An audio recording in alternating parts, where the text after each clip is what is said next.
Okay, welcome everyone. It's Tuesday, May 14th, Board of Commissioners work session.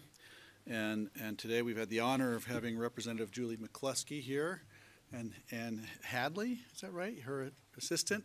And we've been just finished lunch and we've got half an hour to hear from Julie McCluskey. So thank you for coming in. Great. Good Thanks to have for you here. having me. Appreciate it. Let me start, if you don't mind passing that out, Hetty. This is an overview summary that I put together along with Representative Dylan Roberts, who represents Eagle County and will be joining me this evening in Basalt for a town hall.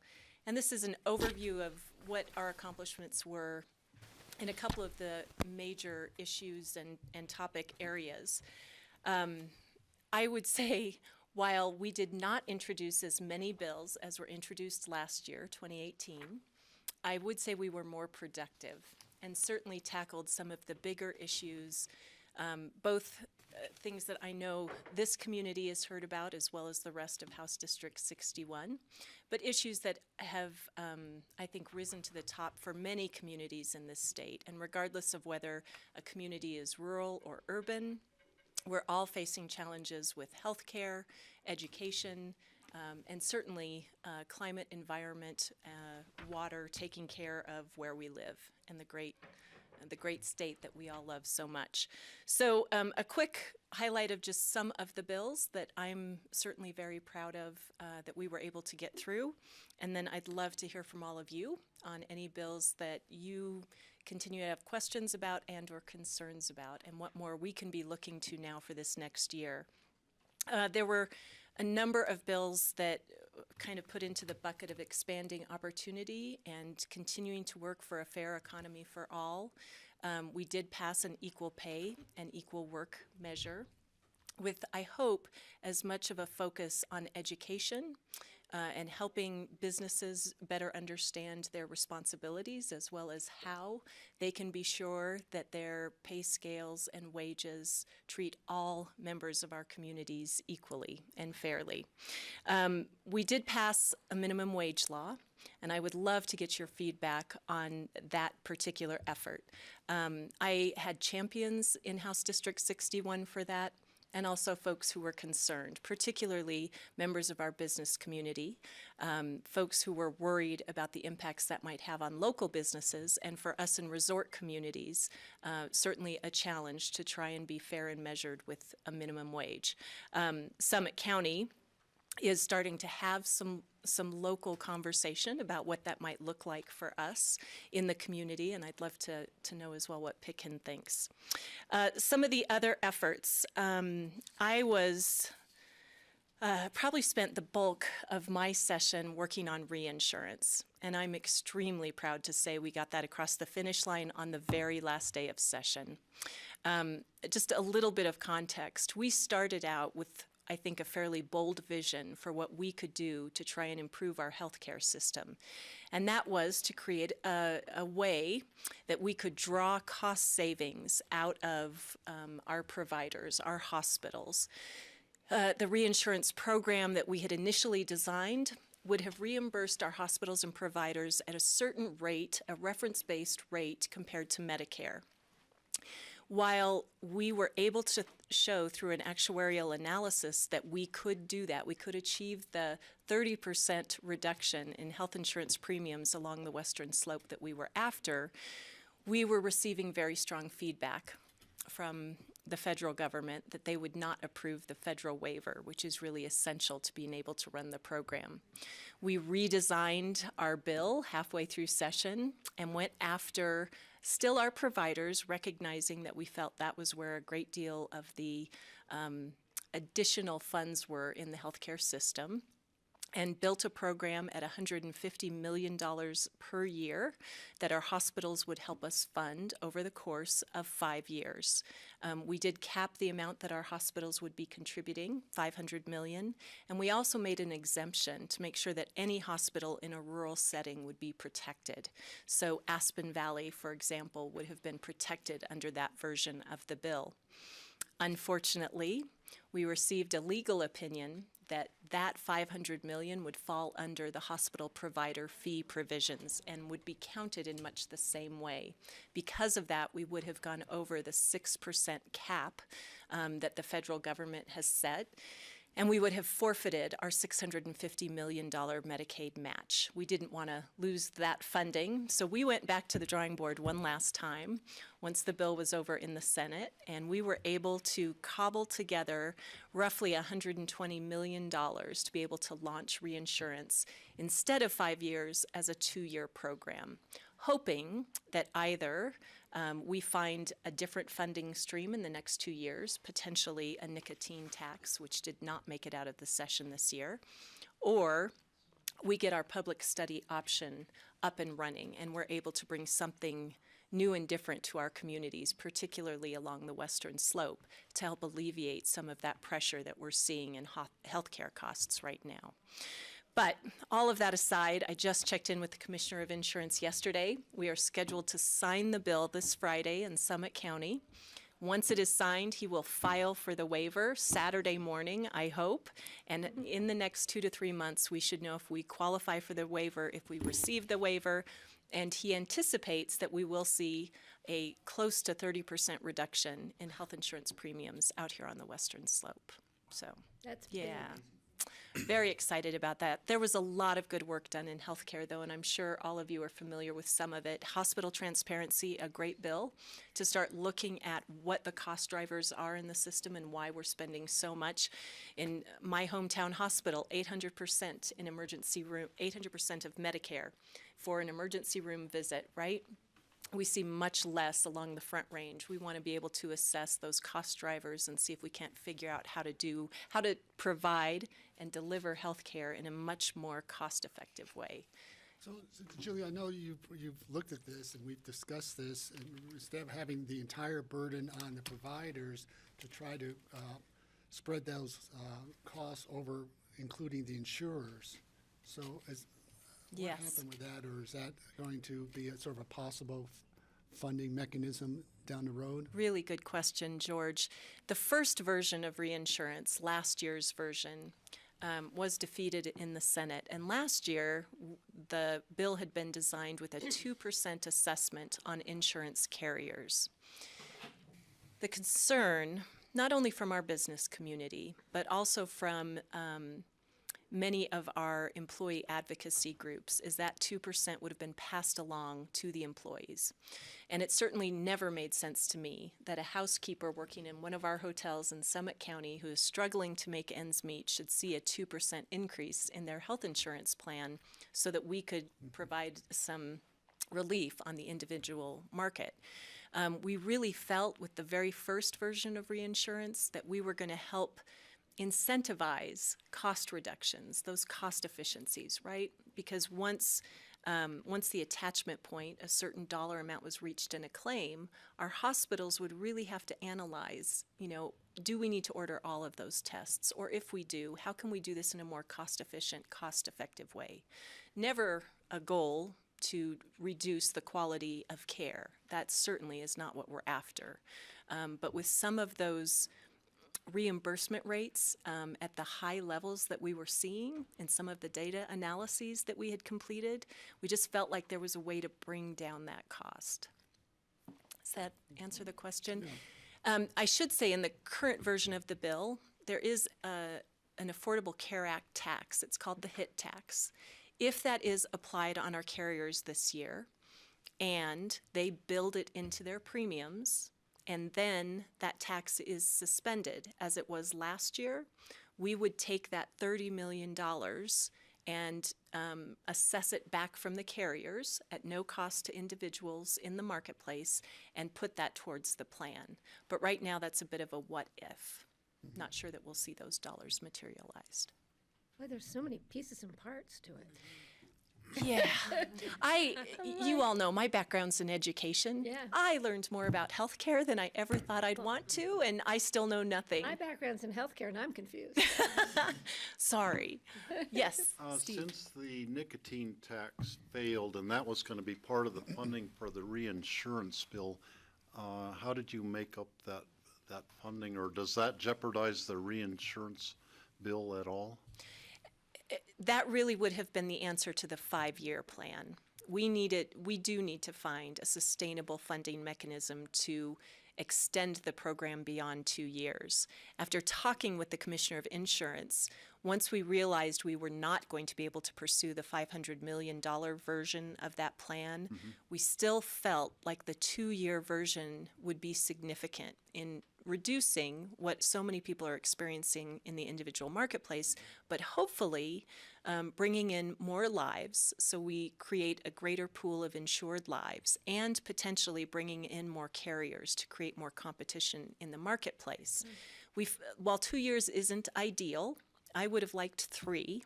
We also didn't want to create a program that wasn't funded. So for 2 years, I feel confident we're going to be able to provide that relief. We're going to continue looking at alternatives. I anticipate the nicotine tax will come back next year. And that, again, I hope, would help fund the reinsurance program going forward. Can I just tag on real quick? So the failure of the nicotine tax, ideas as to why it failed? Was it because it came in, to me, it came in kind of late? And I think there was a lot of issues that didn't have time to get worked out. I learned a lot this session, and I'm going to have to say that probably 10 more times. There was discussion about the tax, and I know there was stakeholding going on internally as well as with community members from January forward. I think there was a great deal, given the amount of money we were talking about, 350-some million, there was a great deal of discussion about where those dollars could have the greatest impact. I think that obviously prevention cessation effort was clear. And then reinsurance emerged as a program that for a limited period of time would really benefit from, $75 million that we had earmarked in the bill. Mental health, there was a lot of push for us to invest more in mental health across the state, so trying to carve out dollars there. And then preschool. I was going to say And preschool got thrown into the mix. Yes, and I really think that speaks to Governor Polis's commitment to early childhood care and learning in this state. And while I think there are a lot of members of the legislature who do support early childhood education, I think there was some wrestling with the amount of money that was going in that direction. I don't know if any of you saw the latest version of the nicotine tax, but there was incorporated into the tax measure at the very last minute some out-of-school funding for children. So summer care, holiday care, and before and after school care. And while I think that's certainly a need in this state, I'm not sure that had the same level of support as some of the other issues did. So Was there a question as to the nexus of the tobacco industry? You can see it with cessation and prevention and treatment education. You can see it With even healthcare with in the general. Yeah, Yep. but how did you tie it in? That was for me because I was saying, how are they going to? Where's the nexus between that and preschool? it's a good question. And I think that not that my daughter's a preschool teacher, so not that I don't think we need more funding for preschools, but yeah, but I think that was going to be a hurdle right there. But I'm not surprised that it'll come back and it'll, like the reinsurance bill did, and it takes a while to get those bugs worked out and get something that moves through Figure it and out. That's get right. that door open. I do want to mention, because you may see it, there was a ballot title pulled, and the reason that the out-of-school funding measure was incorporated into the nicotine tax was because there may be something that we now see in November for a $300 million tax credit, and I don't know if it's designed to be for providers or for low-income families to help support out-of-school programming. And while, again, I certainly think there is a need, a $300 million tax credit will come directly out of the state's general fund and will have a significant impact in things like public schools, higher education, healthcare, and corrections. So while I support the idea of funding programs, I am concerned about this ballot measure coming forward and what it might do to us living in a Tabor state with tax credits of that size. Yeah, that's quite a lot to come out of the general fund. Yes. Top of all the other needs. I do want to hit on quickly education. We passed full-day kindergarten. That has been since 2008 a discussion, longer than that, but 2008 there was really an effort made to be able to fully fund kindergarten, and we finally did it. I am thrilled about getting that done across the finish line. I don't know what the plans are here for Aspen School District or Roaring Fork. I know in my community we've already had fully funded full-day kindergarten, so there won't be much of a change for our families, but I do think that was significant. I also passed in partnership with Senator Bob Rankin the Early Childhood Special Districts Bill that will allow communities to cross political lines. I think this was particularly important to the Roaring Fork Valley to be able to create an early childhood special district, and should that come through Pitkin County, there may be then the opportunity to fully fund something like universal preschool or other health services for young children. Thrilled to see that we got at least the door open on that topic. You know, that regardless of what discussion's comes next. ongoing with the Basalt Child Care Coalition and with the Rocky Mountain Child Care Coalition. I'm going to be attending a meeting Thursday. They just spoke, I think, at Basalt Town Hall meeting last night. Rocky Mountain was presenting issues related to the special district. Ah, Because I said, you guys, Basalt's talking about it, and the Rocky Mountain region was which is Western Slope. I'm like, maybe you guys should be talking together because you're going to be overlapping. Let's look at it as a regional district. and I think that at least what I have understood from Senator Rankin is that a lot of those early conversations that he was a part of last year, and I caught up with this year, started in the Roaring Fork Valley. So it's exciting that it could happen here first. Now we'll get Representative Will on board with it. There you go. We got to get him on board. How far would that district spread? Like what's the range of the? All that we did was create the ability for communities to We come would set- together. We would set it. Yes. They can be, the districts can be designed within county boundaries, outside, crossing political barriers in whatever way. I know in Colorado Springs, a couple of school districts want to come together and create their own special district. It really does open the door for creative and innovative thought. Steve? I was wondering on the all-day kindergarten, how that went over in the school districts where they only have 4-day school week. Would they rather have the money for having 5-day school week, or are they happy having all-day kindergarten on the 4 days a week? That's a great question. As some of you may know, the 4-day school weeks are not always happening because of funding. And it is important that I raise that up. In many communities, school districts are using it as a recruiting tool to let teachers know, hey, come work for us, you only have to work 4 days. It's also allowed some of our school districts the opportunity to partner with concurrent enrollment programming and be able to offer a 5th day of just pure apprenticeship, internship, and or college level learning. So there have been some very intentional and I think good, thoughtful community discussions around the 4-day school week that have not always been just about money. I do think a district can save money. When we looked at it in Summit School District, we didn't feel that the trade-off was worth it. You save on busing for a day, but you don't save on utilities. You know, your buildings still have to stay lit and warm. And on staffing, we are legally required to teach our kids a certain number of hours. So you're still teaching as much, just in that condensed time frame. Having said that, I think full day K, the one thing that I did hear, and we heard it from rural communities, I think probably the loudest, is that this will free up money for them to do other things like invest in teacher salaries and or technology, things that they may be in need of that they aren't getting out of the school finance formula. So I think the only real roadblock for a district, and I want to say this is more in the urban areas, not so much out here on the western slope, is space. If you offer full day kindergarten, you don't get one classroom that can be used for twice as many kids, a morning session, afternoon session. You now need a classroom for an entire day for those little people. So I think that we put additional dollars into the BEST program, earmarked specifically for kindergarten expansion where necessary. And I hope school districts take advantage of that.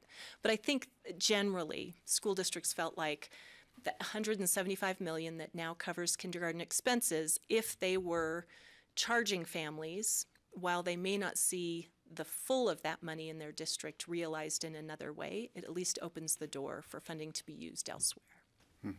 Okay, thank you. Yeah, good And question. where'd the funding come from? Because wasn't that a concern? We're going to pass the bill, but not sure we're going to have the money to do anything with it. Well, We're still working on that? Yeah, waved a magic wand. It was a little bit here and there, a lot of pulling from throughout the budget. There was no clear loser. There was no one program that was gutted, or no one area where $175 million came Just from. pop up. Don't we have a mint in Denver? Can't we? Yes, yes, we make money. I do think it is dependent on a fairly conservative forecast, but not as as you all are probably aware, the legislature looks at 2 different forecasts, right, when they finalize the budget in March. One showed us at a $65 million surplus, the other at a $200 million surplus, and the JBC adopted the more conservative approach. So at this point, I do feel like the money is real. It's not going to evaporate overnight. I want to mention something that also near and dear to my heart, Colorado Mountain College. I was able to pass a law that will allow them to offer more 4-year programs saw that. at Thank their you. campuses. Currently, they offer an elementary educator a 4-year degree. They are going to expand, I believe, for a secondary educator degree. So that will certainly be another pipeline for us and grow your own programming. They are also talking with Colorado State University about a forestry program. Wow. And so I'm hoping that those may be the next 2 baccalaureate degrees that the school provides. CMC does so many things very well.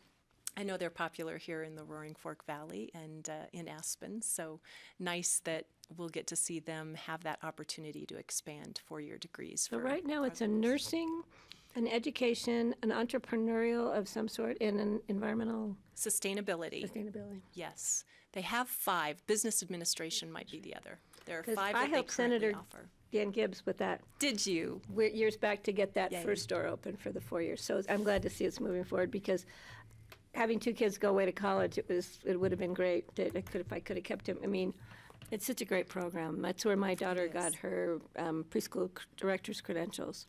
Nice. And my daughter-in-law got hers there too. It's great. It's a great school, great opportunities. I am meeting with Colorado Mountain College this afternoon to start talking about what else we might do in partnership with our school districts so that we really do blur the lines between our public schools and college, and how do we create a better, stronger pipeline so our kids, stay locally and we can grow our own in a variety of fields.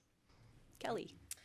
So we watched the paid family leave bill throughout the session, and I'm wondering, given that the task force, the amendments that kind of took local government out via an exemption, and also the task force that was created to look at this program further for new legislation, is there or what kind of opportunities would there be for local government to kind of weigh in on that?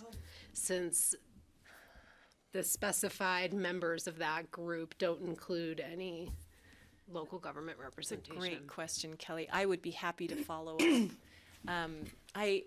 That was a very tough bill. Early on, I had a number of concerns and many constituents weighing in on and I have heard this from not only legislators but leaders in our communities in House District 61, that the intent and the spirit of the bill is the right thing, and I think many businesses and government agencies want to be able to provide leave for family members, for their employees when family members have an event. But just the mechanics of that and making sure that, the voices were heard and stakeholders had input. I think it was the first time ever, according to Colorado Mountain College, that they had unanimously come out against a proposal from the legislature, just their own concern about the cost of the program and what it would mean for them to be able to provide classes if they had employees out, et cetera. And I'm very respectful of that. I was in the listening mode at the point it was still in the Senate and it took that turn to become a study. I'd be happy to follow up, and if you're interested in participating or finding a way for Pitkin County's voice to be heard, that's important, and certainly we can help facilitate that. That would be great. Yeah, there was some pretty vague language at the start, so I can understand that concern. Yeah. So I hope taking more time and a process over the interim we'll be able to get it right. Thank you. Sure. Steve, go ahead. Looking towards the interim session, what interim committees are there and what are you working on? Oh, And thank you. part of the same question, is there anything that we could do to help on crafting legislation for next year? Great question. I am proud to say I've been appointed to the Commission on Higher Education. I'm also at the other end of the spectrum on school readiness and early childhood. So I'll be working on those two committees. I've been appointed to the Wildfire Matters Committee. Oh. I'm thrilled about that, given some of the issues that we've seen in my own community and obviously out here with the Lake Christine fire. I'm excited to be able to dig in and see what more we can do to protect Colorado. I have asked to be a part of two specific school finance and college affordability committees as well. And my work over the interim, we'll see Yeah, if you're busy. able to get on those. I have, in getting reinsurance across the finish line, we're also bringing the healthcare co-op bill that you all might have been aware of. We are almost complete building our co-op in Summit County, and we needed this legislation to pass in order to be able to do that. In talking with the Commissioner of Insurance, there may be more that we can do for communities on that front, and I am certainly interested in continuing the march on how we better shore up healthcare services, protecting our rural hospitals, making sure we're doing all we can to provide services in the communities where people live. So healthcare is still an issue for me, but as I said earlier, I'm not the expert, so meeting with folks to see what more we can do there. And over the interim, I certainly will be out in House District 61 as much as I can. If there are events that I should be at here in Pitkin County, I hope you'll let me know. I do have the opportunity to visit our schools here, excited about that. And then I will be back probably in June for a more formal town hall in Aspen proper, since we're doing this one in Basalt this month. Great. But I just want to put in a plug real quick too for the mobile home. yes, Yes, thank you so I'm much. so proud of that, Bill. I know. Well, I don't know. I have for the last 2 years attended the I'm Home Conference, which is a manufactured housing community Yes. conference out of Prosperity and out of Washington, D.C. 2 years ago, I was an invited speaker to talk about our efforts to preserve the Phillips Trailer Court here in the Roaring Fork Valley. Last year, it was in Nashville. I went with Kara, and I went just to be in the audience. And the next one is in Portland in the fall.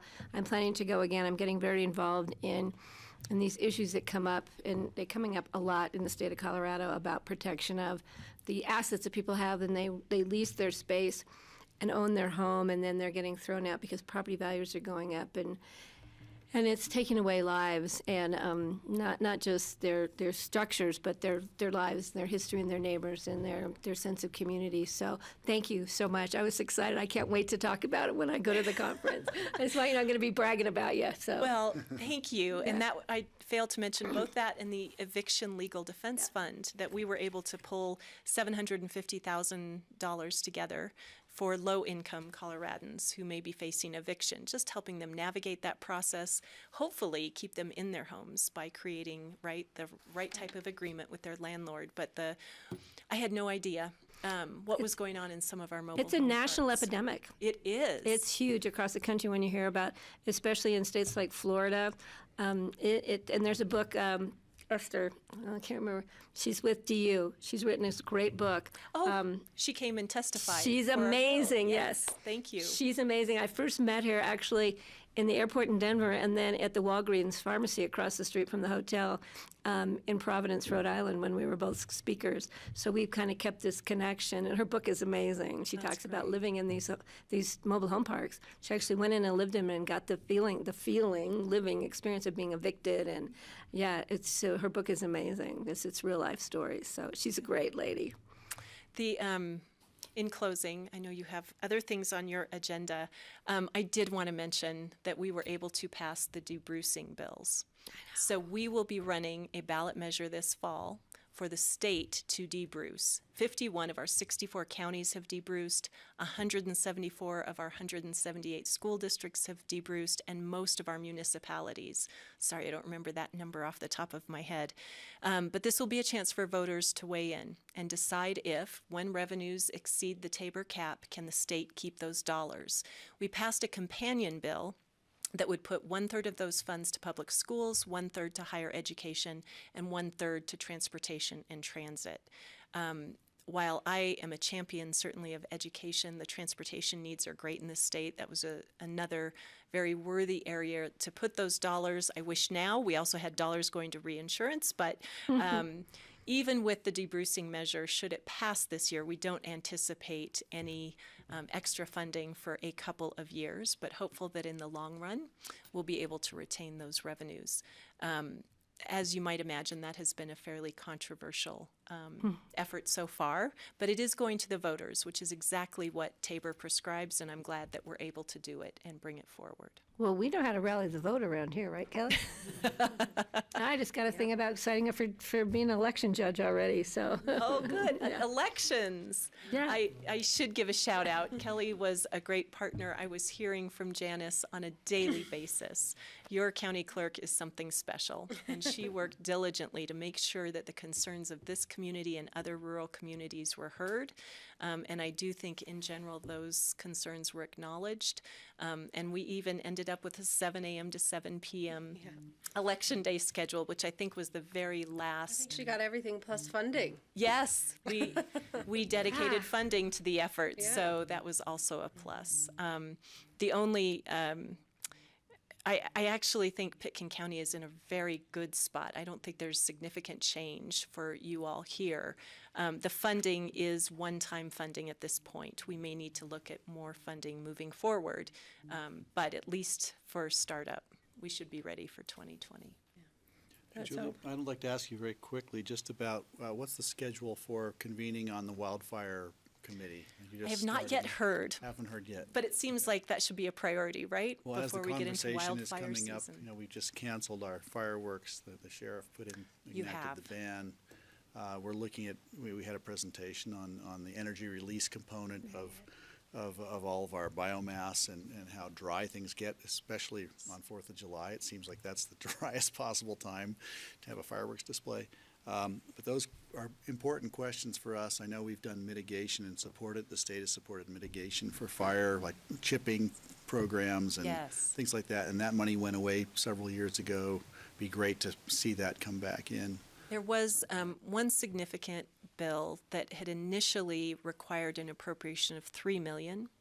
That was scaled back to $1 million, and it was for wildfire mitigation in WUI areas. So Right.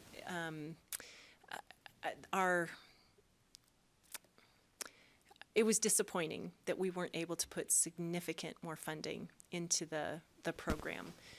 For those of you that know the Buffalo Mountain Fire, that area that was cleared cost about $1 million, right? And that was years ago now. So to only have $1 million to put forward in the program this year did not feel like enough. I am hoping that over the course of the summer, we're able to work with a little more focus and really bring something forward that certainly targets the highest need areas, but also we're able to bring some more dollars. I think there's also just a big public relations push, and that so many people don't want to think about it. Even my neighborhood, for instance, or the one out here beside, Red Mountain, some of our areas are super high fire danger, heavily laden with biomass, and they don't want to talk about it. They don't want to think about it. So there's some real inertia to overcome, which might be a publicity effort or public relations effort of some sort. Thank you. Yeah. I don't think there were dollars earmarked in this programming for anything as far as public relations or public awareness. I do know the fireworks conversation is happening everywhere. It's happening everywhere. Summit County is wrestling with that right now as well. I think Dillon would still like to have fireworks, and we get it from Over the a lake. tourism, right? You would think you're safe, but thanks. And I would love to provide an update as soon as I know scheduling and any of you that are interested in participating. Great. I have a recommended book I picked up after the Lake Christine fire. I'll send you the information on it. Thank you. It really has educated me on fire science, and it's really well written, and it's and the photographs in it are awesome. I would I'll love. send you the info. Thank you. I'm going to have to get myself up and ready. Like healthcare, I don't know a lot about forest management. Well, we're always here to help you. We want Thank to know you. that. Thank you. I testified for the zero-emission vehicles and LEVs earlier last year, and then again, and I know that's coming back around again. Just want to let you know, so some of us have a huge interest in that. Excellent. Yes. We all have a huge Yes, interest. I think we probably all do, certainly. Yes. We didn't talk about some of the climate action bills that passed, but I think many of us feel very proud with Yeah. the steps forward. Great work on Pitkin that. County, Aspen has led the way, as have, Summit County, Breckenridge, some of our other smaller communities, because they've already established their goals and they're working in that direction. I think it was important the state finally put that in statute as well. Great. So it's exciting. That was an exciting session and great work. I mean, it's amazing what you all accomplished. Thank you very much. Yeah. Now, I'm still trying to get my head around everything Right. that we got done. but- Well, thank you for coming in. Really Yes, appreciate thanks you for being here. having me. This was terrific. Thanks for coming. If you And ever enjoy come your through Summit bamboo. If you Counties- need a snack on the way home, you've got utensils. That was kind of you. I'm going to leave, this was a handout specific to the bills I ran. Oh, The one perfect. that I passed out was a little bit more of a general overview of the session. But please Great, call, thank you. write, anything if I can be of Thanks, honey. service. We'll be in touch. I said I'll be back. Thank you. It's so nice to see you. Thank you Yes. for Thanks a coming. lot. Thank All you. of you as well. Thank you Take so much care. for Happy coming by, birthday, Julie. Steve. It's really great to have you here. You can come back anytime. Please. For you. Okay, we're going to keep moving. Up next, we have Healthy Rivers funding requests and updates. And Lisa and invited guests are here. I see a lot of invited guests. Thanks for coming. Hey, good afternoon, everybody. Lisa McDonald with the Healthy Rivers Program. Today I'm joined by Bill Yocums, one of our Healthy Mike. Rivers. Mike, so Oh, your turn your mic's mic on and on, make forward. sure they're all on. Red light. Hold light. Close. Okay, take two. Right. Lisa McDonald with the Healthy Rivers Program. I am joined by Bill Yocums, one of our River Board members, one of the original River Board members. In front of you today are some updates and funding requests that we received through our spring grant cycle. At the August 21st regular River Board meeting, the board heard 9 grant requests and moved to recommend 6 for approval. 2 of those are under the $5,000 threshold that the River Board can approve. 4 of them need recommendation or confirmation through the county commissioners. So we have those 4 applicants presenting to you today. Can I ask a question before you continue on this? I know one of the 2, or the 2 that came up were beneath the threshold. Looks like the River Board moved to recommend $4,000 for AGCI, Correct. which is under the $5,000 limit. They did ask for $8,000. When we get to that, I'd just love to hear why the reduced, Yep. I ask think for that. they also, they have a $150,000 budget, and so they do their applications in the spring and the fall, and they reduce some of the requests in order to satisfy that fall cycle as well. So Okay, so they they're, reduced every application this time all right. from the original requests. So, yeah. So if Okay. you guys are ready, we'll Sure, get go right ahead, go on ahead. Thanks. AVLT up here. Annabelle. And Matt's here. Welcome, Matt. Thank you. Nice to see you all. So I could keep it brief, or go long. It depends on what you'd like to hear. But how much time in general? Let's see, what do we have here for this? We've got about 45 minutes The whole discussion on all the grants. for Okay. everything, yeah, so you're looking for the short version. And we did read our packet. Oh, good. Okay. Well, in a nutshell, AVLT is basically positioned to lead a consortium of all the different conservation groups in the valley in making a film about the history of conservation. It's an effort that's evolved quite a bit even since we've submitted the Healthy Rivers grant application. We've got an advisory council that's also evolving, but that advisory council met, I think, about 2 weeks ago. And at that time, we made a decision as a group to go forward with the project, gearing this towards an audience that's youthful and diverse, not just a bunch of our conservation heroes, but folks up there talking heads. That's not the angle we're going with this. We're going more towards an angle of an inclusive story that's engaging to younger and diverse audiences, because that is a major challenge that's in front of all the conservation agencies in our valley right now, in Colorado and I'd say the U.S. in general. A quick stat that's close to home: AVLT right now is doing a big community engagement effort, and one of the questions we've asked in our survey that's part of that is, just a basic demographic question. We've had 200 people roughly answer that survey. 25 of them are 35 years old or less.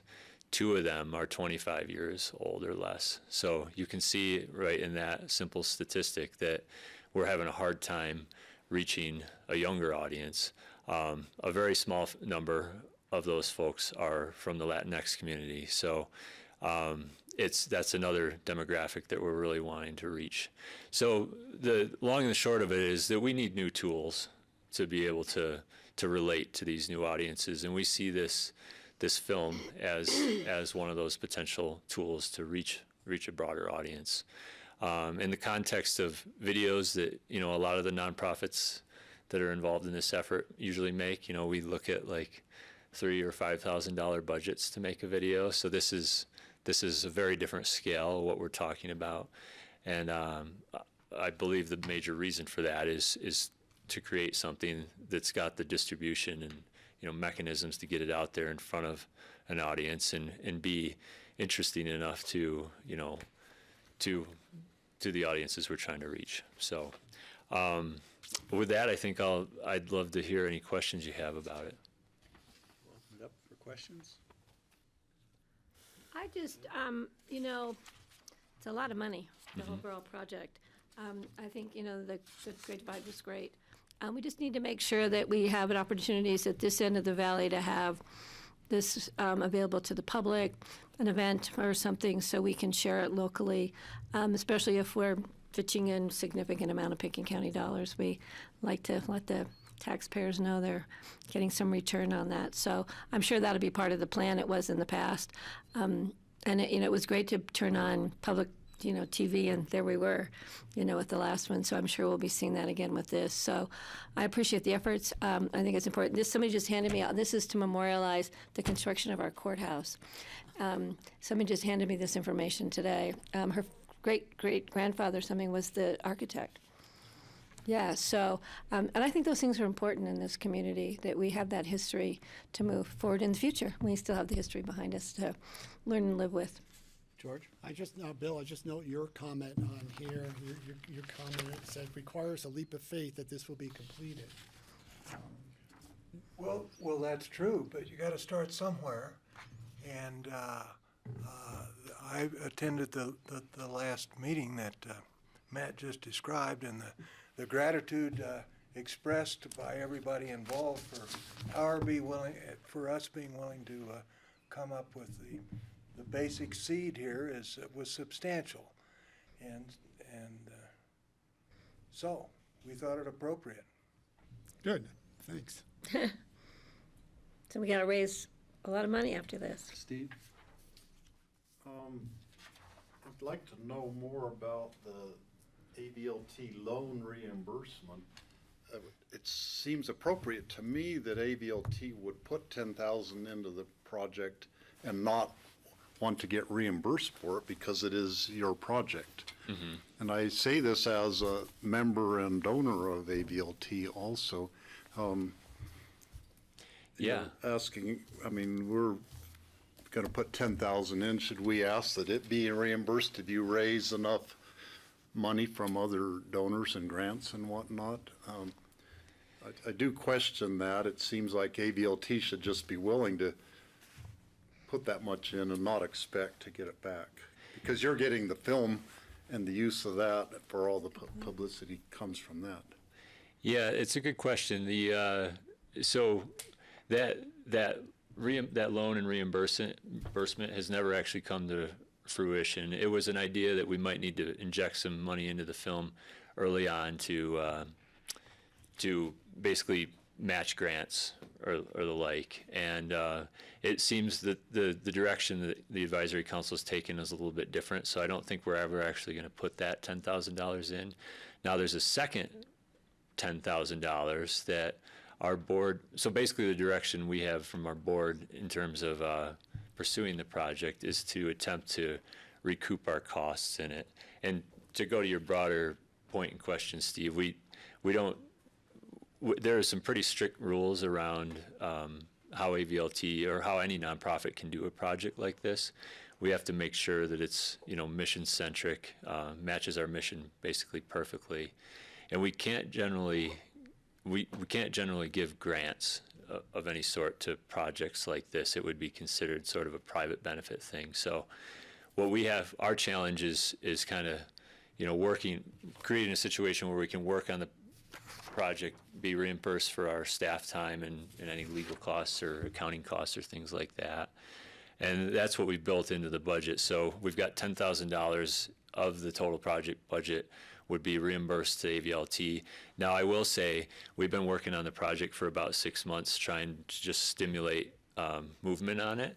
And we're gonna go well over that $10,000 by the end of it if it's successful. So at the end of the day, AVLT is gonna definitely be contributing a lot of at least blood, sweat, and tears to it, but probably not cash. Okay. And how is the fundraising going otherwise through other organizations? It's just getting started, really. The tack that we're taking, so big challenge with this is it's hard to pitch the story minus the trailer, the teaser for it, something that gives people a visual hook into it. So the big early challenge and why we're excited to have Healthy Rivers come on board early, is that we've got to get this trailer produced, and then you have something that you can kind of march around out into the community.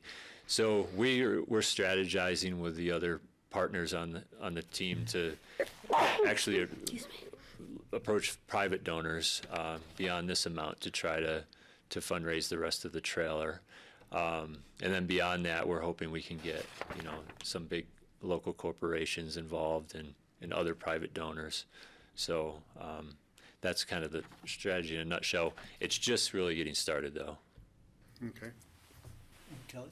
Thank you. Could you just explain a little for my benefit as well as the public who might be watching out there, a little bit of the storyline, because I'm sort of seeing some of it in your narrative that gets us to the 50s, and I don't know if that's where it ends or if we're bringing it up through modern era, what your plan is. Yeah, so that's a great question. The story is really still under development, and there's a general sense amongst the advisory council that we need to provide a little bit of background context. So if this is an hour-long story, threaded into it somehow needs to be the backdrop for how our valley grew to become what it is, at least through the 1960s. There's an interesting thing that happened in the 60s when a lot of the conservation movements, the various routes that we all went, were birthed around that time. So there's kind of this locus of, we want to spend some time delving into that. And then, we're talking about conservation in terms of public land conservation and advocacy, private land conservation, river work, education. So it's kind of the whole gamut. All those different groups and entities sort of have worked on the broad conservation issue in their own way, but it's all contributed to the evolution of our landscape here today. And then how do we go forward from here? So in a real brief nutshell, that's what that's like the backbone, but how we bring kids and diversity into that is still, there's a great deal of storytelling that's got to get figured out. Our strategy for how to dive into the details next is with that advisory council, we've asked everyone, all the organizations that are involved, to provide us a real, like their top 10 events in their history that they're most proud of. What in like 100 characters or less, what their origin story is, and then what they're looking at going into the future real briefly. And we're going to lay that all out, and we're going to see where there's some commonalities, where there's some differences, and use that to sort of create the backbone. But then, we're going to rely heavily on the storytelling filmmakers to figure out how to make that engaging. Does that help at all? Was that a lot of words for nothing? Sure. No, thank you. I have just real quick. So Lisa, how did the Healthy Rivers and Streams Board find a nexus between this conservation documentary and their mission of Healthy Rivers and Streams? Bill might be able to answer that better than me. Take your pick. Yeah. Well, first off, we've done this before with the film The Great Divide, which the same filmmaker will be involved in this project. So I think our belief is that anything that demonstrates what we're doing in a favorable light is an aid to us to continue to do it and to do more. So that's the nexus between protection of healthy rivers and streams, the nexus between that and just general conservation efforts. Yes, well, and of course, there will be an emphasis on rivers in this particular I want to make sure that's perfect response. We want that emphasis because we, as somebody who oversees this fund, have to make sure that those dollars are being used to promote the philosophies, the mission, the goals, of the Healthy Rivers and Streams program. And that's what we're So trying want to to make do sure. too. Okay. I have concerns about it, and I think the ones that I think George brought up. The first one is that there's no guarantee anything's going to come of this, and so I'd really love to know how can we ensure that the money's well spent and something actually does come of it for Pitkin County in particular. I know that this money we'd be putting is going toward production of a teaser, a trailer to help sell a bigger project, which may or may never happen. And I'm just wondering, does something come from that trailer that is of value so we can point to that as the benefit of the money spent? I believe there is. I mean, hopefully the teaser in itself is a message that is of interest. And, you know, if it's a 2-minute thing or a 3-minute thing out of an hour, it may be that thing that spurs some interest in folks getting more educated about the broader issue that we're talking about. So there's that bit of it. And then, of course, if there are interviews that are done, you know, to create the trailer, it may be possible to pull those out for some sort of future use. We've tapped into stuff like that in the past. I think, Greg, you shot the Historic Society's interview with the Benedicts way back in the 90s, and Sure. we found that incredibly useful a couple of years ago for a story we were trying to tell. So I think if any of that we can, you know, retain the rights to or have archived somehow for future use beyond the film, we're definitely open to doing that. So I think that would be an important point you should have in writing from the producer that, you know, who owns this would be a good one, a good discussion to have. I think the cost of the trailer is $50,000 as a quarter of the cost of the film. It makes me a little nervous. I haven't seen a film structured this way before, so I have a lot of questions about that I won't bring up here. But I was also thinking that because I'm a bit of a skeptic on it, I could imagine participating with this and this funding, but I don't think we should be the very first ones in. Like maybe we should be the last ones to put the money in. But you've had the first conversation, the money's there. If we can raise the rest, then ours will contribute. Maybe something like that, if that's workable. And then the other suggestion I was going to have, and hopefully before you come back to us, because this is just a work session, would be that your advisory council contain, or are we approving this right now? Yep. Can't really approve anything in a work session. We can't approve it today, can't we? I don't think. No, you guys, you can approve it. I had this conversation with Connie actually today, so. Really? Well, we could approve it Because the today. money is already, It's allocated So to the the dollars have other already line. been appropriated. It's the procedure of the board that any grants over a certain amount come back for Right, but we don't have to administrative have a approval. formal action, say at a regular meeting. That's correct. Oh, we don't? it's just like Okay. the All Healthy right, thank Community you. Fund program. All right, so it's possible we could. The other thing I was going to point out is that I think that your advisory board could use some people in the film business locally. We have a lot of local people. I'm certainly not counting myself in that. That's something I used to do. But we know people in the community who could help lend some credence and oversight to the way the budget was put together, you know, how the money's being spent. I think it would be very helpful for AVLT to enter, because that's not your business. It's, you know, but there are people in the community who might be willing to join on your board, your advisory group, just to provide some oversight, and I would make that a contingency. I really would. great. So Yeah. I don't know how we can propose being the last $10,000 in. Well, you're proposing and I'm not agreeing with that. No, well, you don't I think have to, somebody's but got to be the first to move it forward, rather than the last to tag on. I think if you did that, then I'd just say no today. You can say no, and the Yeah, rest of okay. us can make our decision. Yeah, I think being one of the earlier funders helps.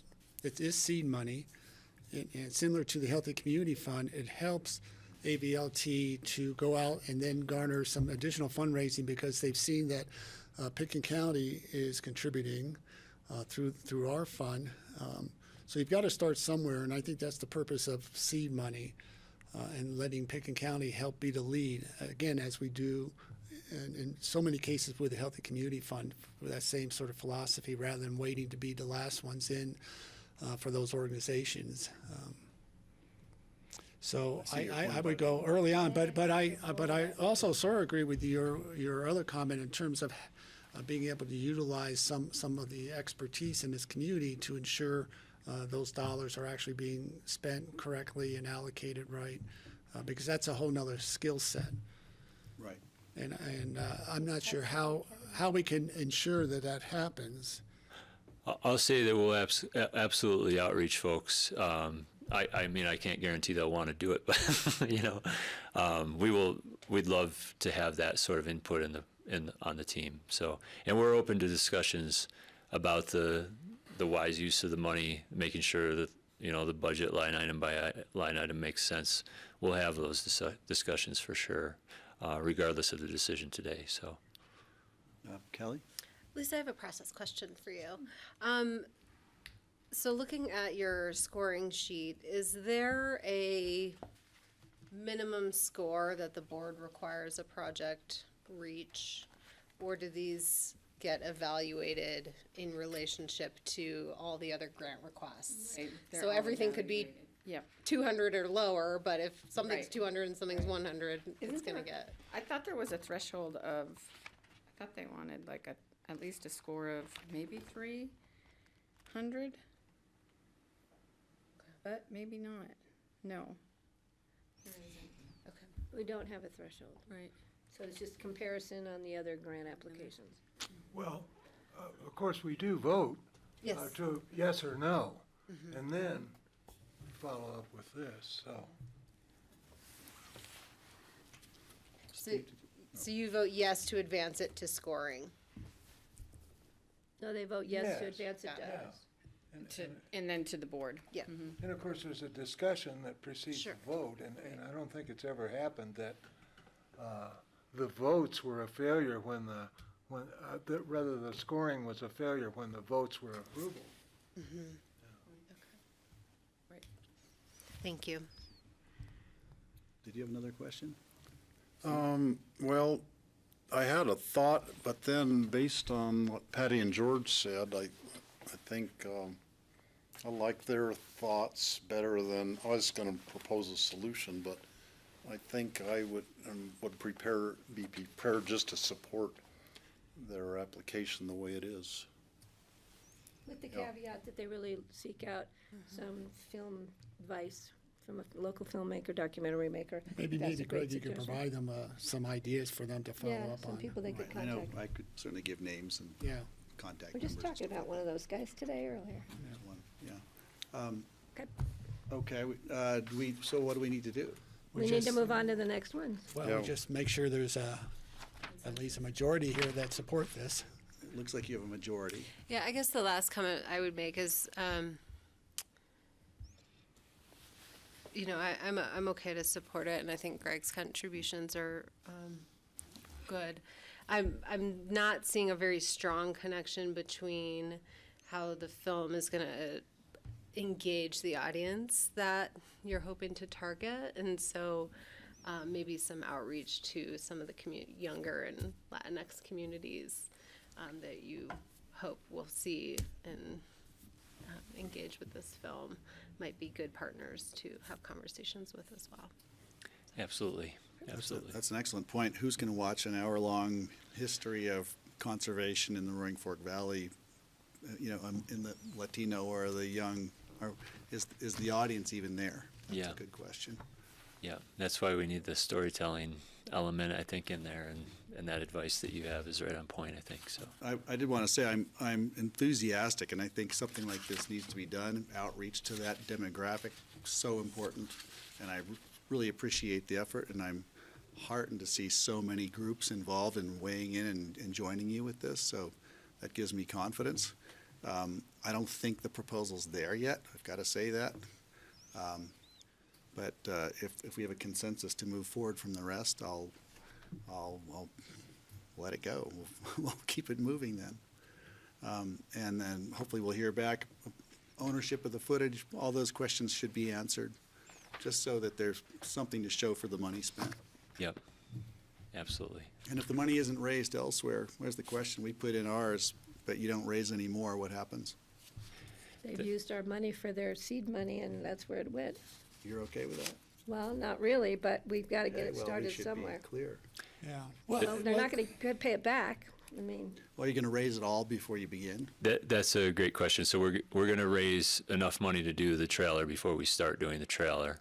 So that if we couldn't raise enough money to do the trailer, we would imagine returning the money. That's the first 50,500. Yep. Then it moves And- into, can they raise the, good to- the that's good to have that 130 clear. something? Yep, and we can, if there's any procedural stuff that needs to happen to document that, we're happy to do that. You still so, keep an eye on it. yeah. Okay, well, I'd love to say I would also support it with those caveats going forward. I really would love to see an outreach effort to that part of our community happen. Younger people, however it is, if it's the film, great, or whatever it evolves into. Great. Well, I appreciate all your time and thought in that. Great. So. Thanks. Thank you. Appreciate the conversation. Thanks for coming, Bill. Thank you. Bill's still here, right, you're still on deck. Yeah, Bill's Just changing out the, okay, up next, do we have RFC? Who's City of next? Glenwood. City of Glenwood, okay, thank you. Yep. Here we go. Good afternoon, Chair, Board of County Commissioners. Thanks to Bill and Lisa, of course, in the Healthy Rivers Board for getting this moving along and to this level that we are today. I'll be very quick because I imagine you all may have some questions. And we were here back in October and didn't expect to be back to the well so soon. But, as with many projects, the RFP process was kind of daunting to us, and we realized that what the true numbers and the cost of the project were. But I know some of you heard of it, but some of you have not. And for your benefit, this is in regards to the 3 Mile Creek confluence with. Tell me your name first. Oh, I'm sorry. I'm Trent Hyatt with the City of Glenwood Springs. Sorry. It's for the 3 Mile Creek confluence with the Roaring Fork River, which is a heavily used kind of non-named park, but part of Glenwood Park neighborhood subdivision and the park space that was dedicated with that subdivision many years ago. But it's an area that sees a lot of use by both commercial rafters as well as anglers, a lot of just shore-based fishing from folks in the adjacent neighborhoods, as well as it's a swimming beach, and you can also find many dogs hanging out there often. But it's about 600 feet of shoreline along the Roaring Fork River, and the total area is about 1.5 acres. But it's really unique because there's no car access to this site. It's only walking pedestrians that could get there, or folks that are coming down the river. And it's below a very kind of important rapid called Cemetery Rapid. And I don't know if you folks have drifted down that way, but you've probably been through there. But the overuse of this area and kind of it not being managed for all of the heavy use that it receives has really declined the riparian health in that area and caused the removal of a lot of native vegetation that was there. We also have, and included in the project since you last saw it, the improvement of an existing old wetland drainage area that's currently not functioning well. But, ultimately, the project is to try to manage all this heavy use, restore the riparian plantings that are there so that this area can function properly, but also deal with the heavy use, and we're not quite sure exactly what the results of that would be, but in my mind, I imagine that it's trying to concentrate the heavy use by our visitors while the vegetation can still maintain itself and replenish itself over the years. But last fall, right about the time that I came and spoke with you all, the city did contribute about $63,000 worth of design and construction to address the immediate erosion need that was taking away valuable real estate at the site. That was just kind of a first kind of dash at just addressing the immediate issue that was occurring there. We had with the River Commission, which I'm the staff liaison for, they've really kind of been who is pushing this project along, kind of understood that there is a need for some comprehensive planning before there would be any future construction to accommodate the things that we're talking about. But with the goal in mind of, one, educating the public of how important this place is, the spawning habitat that's there. If you're an angler, you know that certain months out of the year you're not allowed to fish within 50 yards of that confluence because of the spawning that occurs with the brown and rainbow trout. We need to reduce the water quality impacts that are occurring currently. There's floodplain issues and design a long-term kind of sustainable recreation plan. We had our kickoff meeting for this project prior to the funding, the second round of funding that we requested. There's dedication to this project, but we went under contract with Wright Water Engineering and their team of consultants that included ecologists as well as landscape architects for tasks 1 through 3 for the project, which was public outreach and design concepts. With the additional funding that the Healthy Rivers Board has recommended, the additional $30,000, we can complete the full scope of the project. So that's really exciting for us that we can get through to construction plan ready, shovel ready documents that we can then go out to bid for construction work that may occur, of course, with funding and hopeful other grants that we would receive in 2020. The total project budget was $105,000. We did receive $25,000 from the board as well as the Healthy Rivers Board back in August.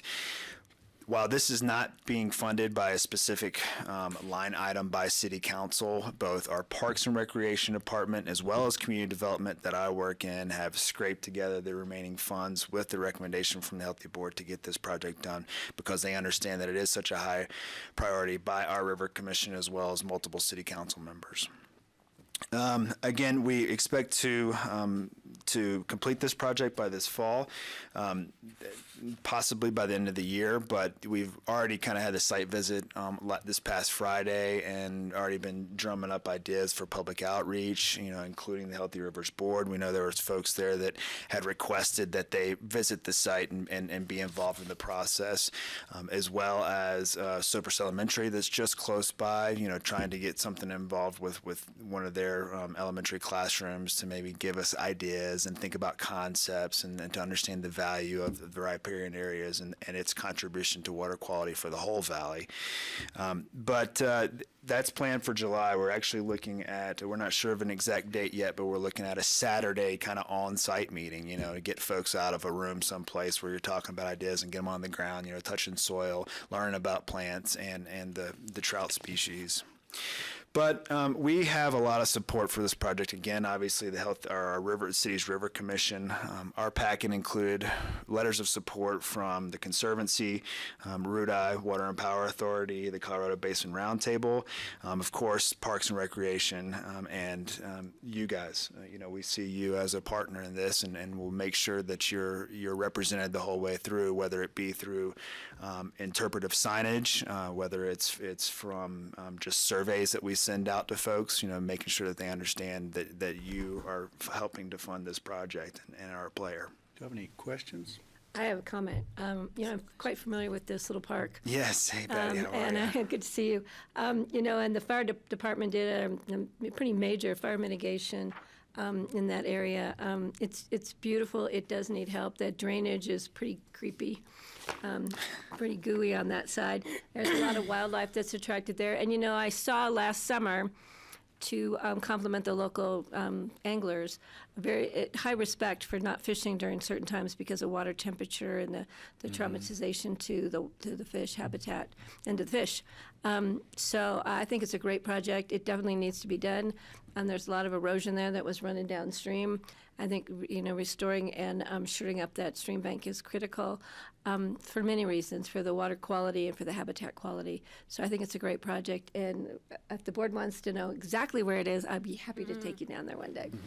It's a great, and it's connected, I was telling Kelly earlier, to technically the Rio Grande Trail. Because if you come up and about and do go across the pedestrian bridge there, you can actually get over to the Rio Grande Bike Trail. Or you can get into the bike trail that feeds down South Grand to the train tracks and then connect to the Rio Grande. So there's a lot of opportunities for Up Valley to actually see and enjoy this. Yeah, and along those lines, sorry, there was definitely part of the scope of the project that we included was trail connectivity. So we're trying to understand the best way, actually, and most cost-effective way to directly connect to the Rio Grande Trail. And that may be that, it's a bridge across the river to connect there, or it could just be, that the best connection is going to be later with the South Bridge project if we finally get there. It's an amazing But, project. we're trying to at least understand some concepts and costs for that so that planning can occur later as well. Great, thank you. Kelly? Thank you. Thanks. I have two questions, please. Have you guys applied to the Basin Roundtable for funding on this project? We have not. We have applied to them for public education and public outreach funds to develop a riparian manual for homeowners in the city. But in terms of actual funding for this, we're thinking hopefully for construction project later we would. Great. We sit on that, so I look forward to seeing that grant come through. And then I just wonder, our ballot language is very expansive, and there's undoubtedly members of our community that use and take advantage of this park. But is there any changing appetite for supporting a fund for river health or parks in the community? I think so. The River Commission, even though I'm a land use planner, it really is kind of the best part of my job. And so once I started with the city about 4 years ago, I took it on as the staff liaison and really tried to energize that group.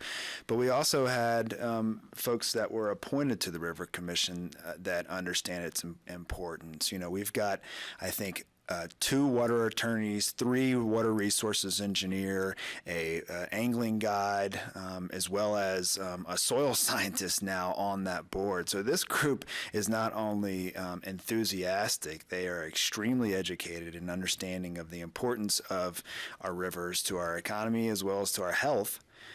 That there's a lot more kind of talk in the community about the River Commission, about the things that we're doing, and how much we're getting involved with Parks and Recreation Commission. So I think that it's generating.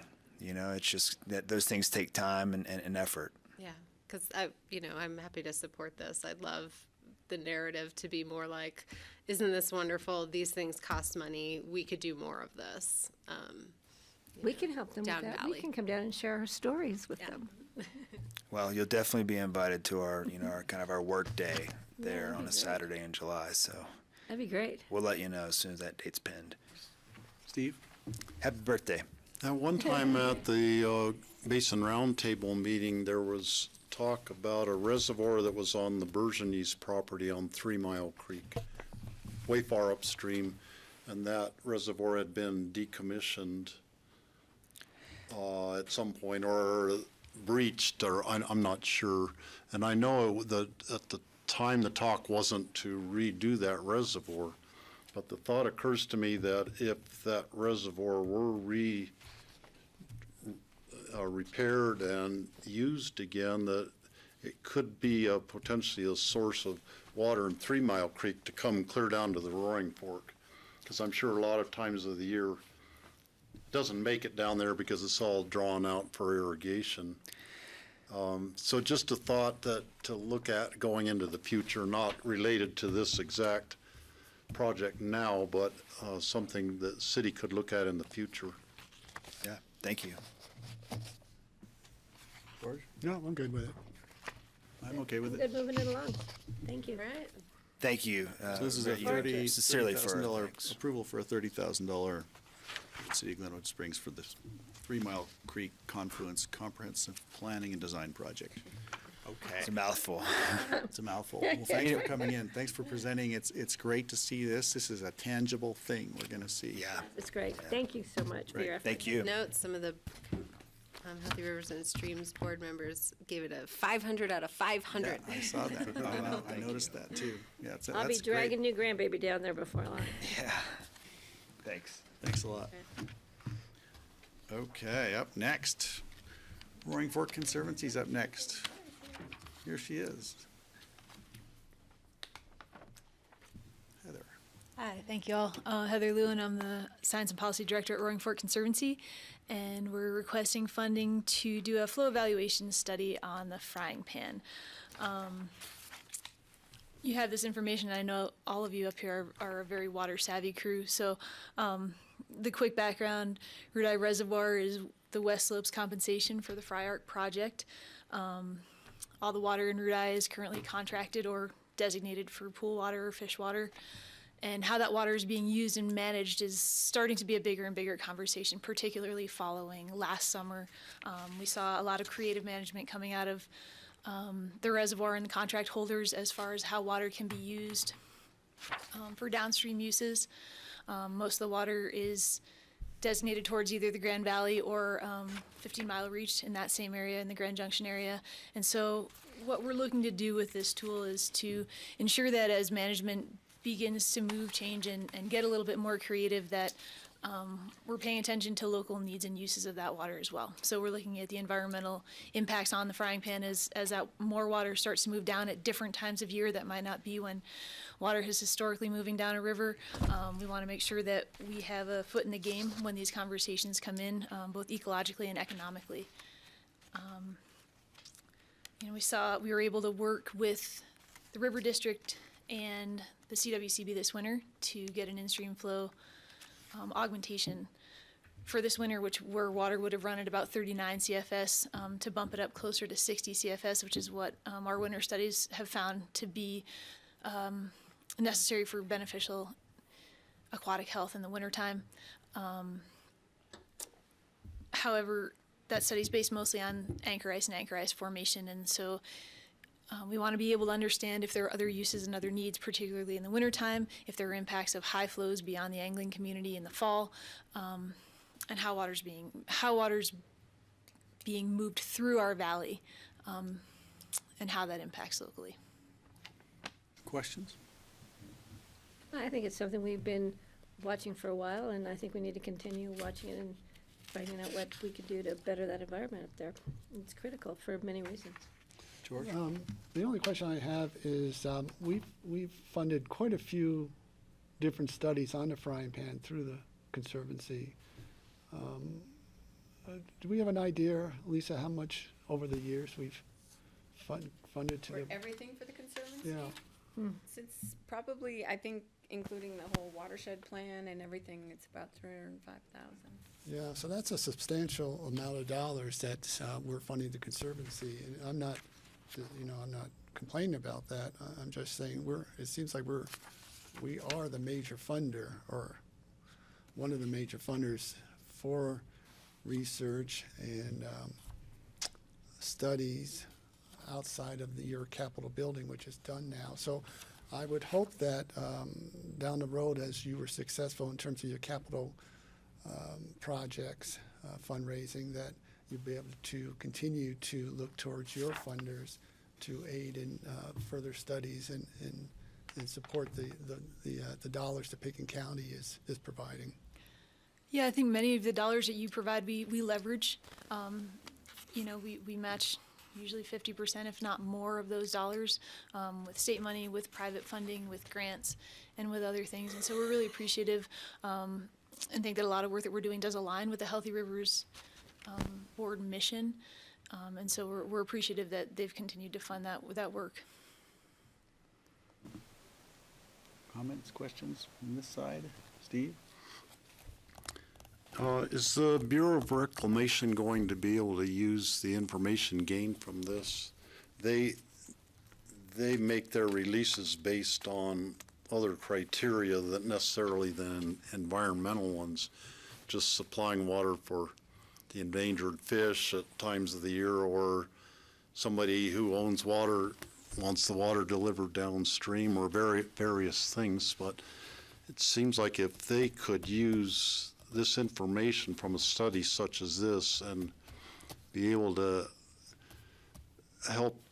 let that help them to make the best decision for how much to release at a given time, because they'll have it at a certain level and then they jump it up, so it goes like this. Absolutely. 2 different levels, where it might be better to have more gradual kind of a change? And we've worked really hard to build a better rapport with the bureau locally, and I think they really are receptive.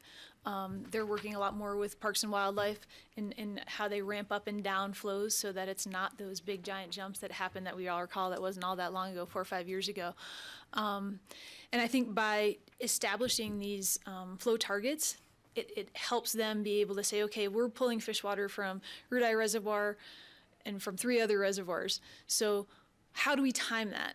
And are there ways that we can time those releases so that maybe we're benefiting and certainly not being detrimental to what's going on locally? And so you're right, it's a very complex series of levers that they're pulling to figure out how to best manage the water releases, particularly for further downstream. And so if we can know where our targets are and have that scientific backing to it, I think it gives us a much stronger foot in the game rather than, the anglers don't like to wade over 250 CFS. Well, when and why, and are there other things beyond that? And so that's really what we're trying to do.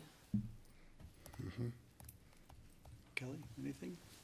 No, I guess I just would add, since this project is partnered with RWAPA, and from what I understand, RWAPA is frequently on those phone calls with the Bureau about how the releases are happening and the timing for that. That to me, there's a pretty direct line of conversation happening. Well, it's good to understand the economic value of that river, one for recreation, but also for its own health and its own intrinsic benefits in balance with the water releases and the needs of the Burec to move water. This makes sense. We're fine tuning it, and this is part of it. This is the data gathering for that. I like this, so. Great. And it's great. It's great we have a partner in Roaring Fork Conservancy. You're out doing the work that we'd all like to see done, and it's great we've got you in the valley doing it. Thank you. Yeah, thank you. Any other comments? No, good. Okay, well, very moving much. right along, thank you. Thanks, Heather. Who's next? Water education, Colorado Watershed Assembly, and Colorado Riparian Society. Hi. Hi. Hello, I'm Julie Ash. I'm representing the Colorado Riparian Association, so one of the 3 nonprofits that come together every year to put on the Sustaining Colorado Watersheds Conference. And we've got I think this is our 16th year. We got 15 years behind us, which I mention because you know it'll happen.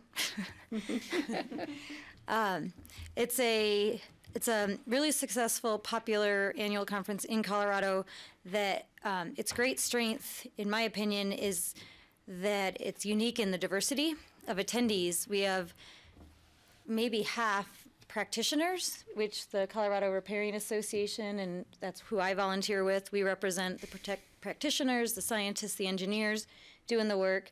And then we have Colorado Watershed Assembly and the Water Education Colorado represent the policymakers, decision makers, and we are all stuck together for a week having conversations that have to happen.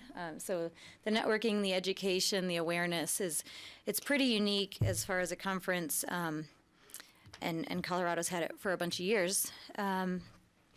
What else? The theme this year is the human element, and so it's a focus on not only do we have to keep furthering science, which is my side of things, and maybe I should have said I'm a river engineer, so I work on a team that does river restoration a lot. So I was totally enjoying the conversation on these other studies and projects. So you have to further the science technically. You have to have strategic and sound policy decisions, and neither one will succeed without the others for keeping our streams resilient and healthy, and making meaningful change for that, which is really needed. We've been seeing that. I do live on the Front Range, so we had the flood in 2013 that was large enough to show us exactly how much room for improvement we have. There's a lot of room for improvement, but we have a lot of great minds and a lot of passion and motivation, so that all kind of feeds into this conference. So the human element, though, is a focus on, even if you get the technical and the science and the policy knocked out of the park, you really aren't done yet, because you need to have community support, and they can't support if they don't understand and care about it. So the focus is on relationships between people and watersheds. We affect our watersheds and our rivers, we know that. Everybody that is out there having an effect doesn't necessarily know. So we're having, highlighting those kind of stories and looking to get everybody on board for the dialogues, the networking, that education, so we're all pulling the same way. And if you, I can drill down into what we're doing for some of the plenaries and workshops, if that's of interest. It's pretty, how about I highlight it, and then you can tell me if, I mean, I have a tendency to go as deep Hold on a and second. dork out as much as you want. Question Oh, yeah. No, no, I'm just, Patty, do you have one? No, I was just looking at, just real quick, the dates. Last year it was 3 days, this year it's 2 days. No, it's the 8th through 10th, so it's always 3 days. Last year it was the 8th through the 11th. So it's Monday, the planners get there and get everything set up, because the workshop, the pre-conference workshops start at 8 a.m. on a Tuesday. So it is the same, it just might have gotten reported differently. Okay. I put it in my calendar as 4 days, because I gotta be up They're there. a week. Yeah. Okay, just going through what was offered last year is great. I'm kind of bummed I didn't go. It's very I fun. know, I'm like, maybe I'm gonna have to work on that, getting there this year, so. I missed the part about it being really fun. It's a good group of people in Colorado. Yeah, so, I think that, we've been participating for a while, so I see no reason why not to. But I think maybe I need to make a little effort and get over there this year. We do get, I think, up to 4 registrations. Yeah, I know we were offered last year, and Yeah, I can't remember, I was, Encourage the board to do that. I do have a couple of questions. George. Because I know we're running short of time here. Interestingly enough, I'm just looking at my email, and there is from the Water Education Colorado, there's a seminar on June 5th that Healthy Rivers and Stream is sponsoring. And my question, I guess, Lisa, is I know we have sponsored this in the past, as well as sponsoring Western States Annual Conference, as well as the River District's Annual Conference in Junction. Do we have sort of an idea in terms of the range of those sponsorships? In your packet today is, we just sponsored the board approved $5,000 for Water Education Colorado for a 2-day leadership program in Redstone for $2,000. They generally fund the publication of the Headwaters magazine for $1,000, and a Water Educator Network Symposium for $2,000 that is being held in, I can't remember where, on the eastern slope. That sends 2 Roaring Fork school teachers over there to learn. In Western State in the past, I know we've the one at sponsored. Western. I think, well, last year we sponsored $4,000 for the Avon Conference, and again, I think last year we sponsored $5,000 to these other 3 programs Okay. as well. All right. I guess I was just questioning the amount of the sponsorship. It seems like it's a great conference, but it may be out a little higher than what traditionally we have provided for water conferences around the state. Western State, we do 5,000. I can't remember, I was asked that question earlier. I thought it was like around Because we 2,500. haven't sponsored that for the last couple of years, and then we ended up sending somebody from the Watershed Collaborative, because none of the commissioners are, nobody So, from. so anyway, that's sort of my comment. I'm not sure the amount that's being asked. I certainly want to support it, but I question the amount. If it's relevant, something that is the reason we fundraise, because we do charge registration, like, and particularly people like me, a consultant in the industry, we don't get a free ride, we pay. But we and we would have, as a consultant, I would have the capacity to pay more for a conference. A lot of conferences I go to, other conferences are $250 to $300 for registration, easy, and that's just the registration, not the room and travel. We charge about $150, and that is purposeful because of that networking across the groups. We aren't just consultants, and we aren't just policy decision makers. We have a lot of nonprofits, the coalitions that are doing all the work and rallying the community. So we have an argument every year of with the planners is, do we need to raise our price? And every year it's like the answer is nope. We will purposely hold it low and fundraise To bring in that other audience. so that we can have. I mean, we have like $50 booths for nonprofits, and if you want to be, me, if I want to advertise my product or my company, that's the $350 table. So, anyway, there's a purposeful effort there to make sure it's accessible to everybody, and we have scholarships as well, so that students can come for free. Right, We that's require great. that they volunteer so that they're not getting a free ride, and so they show up. 'Cause it Everyone's used to- contributing. Yeah. That's good. That's Yeah. great. Kelly, any questions? Are we okay? Anything? I just wanted to say I hadn't had a lot of experience with your organization, but Water Education Colorado has been really so valuable for elected officials and others who want to tour and understand the way the plumbing works around the state. Yeah. It's really, really valuable. So Yeah, it's very valuable for me from the science side to spend so much time with the policymaker educators. It makes me better at my job, and hopefully vice versa. Great. Well, thank you for coming all the Yeah. way up for that. Steve? Question, how many of our either Healthy Rivers and Streams Board members or staff were able to attend this? And I noticed that several people were on the panel for various things, and Heather was on one of the panels also. Right. Last year, I attended for the first time, and because the Healthy Rivers program was part of the one of the programs, and Lisa Tasker and Andre Willie have always gone. I don't know, Greg, did you go to one of them when you were over? Yeah. And I have to say, the I'm gonna try and go advertising this year. and the promotion of the, if we sponsor, our logo is everywhere, and so people do come up and kind of are starting to get curious about the program, and so we're able to promote it that way as well. It's something we want to promote for other Well, communities to do what we did. looks like a terrific program, and it fell right on two of our meeting days were the bulk of Right, the that's session, right. so none of us Yeah. were able to go. Right. I just wanted to know how much we're able to take advantage of it. If we're making a donation, let's get as many people there as we can too. Hopefully, maybe with our 2 new board members too, we'll get them over there. Excellent. Yeah. Oh, that's right. All right. I'm in favor of moving this forward at the rate you've That's asked. on our regular meeting date again this year. Anyone else we're all good, I think. Yep. Thank you. Well, Thank- I'd go along with the majority. I would have suggested a little lower rate. That's a good suggestion. Oh, Yeah, good. I guess maybe, George, I'll follow up. I just noticed that there's an increase from 41,500 to 5,000 as part of your fundraising goal. And if we're going from 2,500 to 7,500, that's a big chunk of that. We did 4,000. They did 4,000. Yeah, This is 25 was from a different conference Okay. that we sponsored. I would just ask our Healthy Rivers Board to pay attention to what George had said about our contributions to various things, so we keep them in line, or at least we have an understanding of how the amounts are allocated. It seems like that's a perfect job for you all.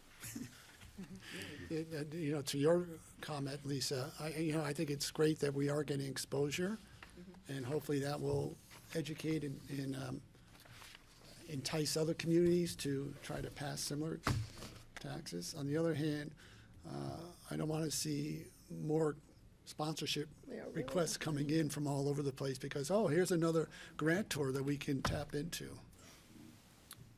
May I say that this program that's going to happen next week in Redstone, there are, I think, 15 or so professionals, water people, from all sorts of work, from consultants to utility providers, and they're from widely spread around the state.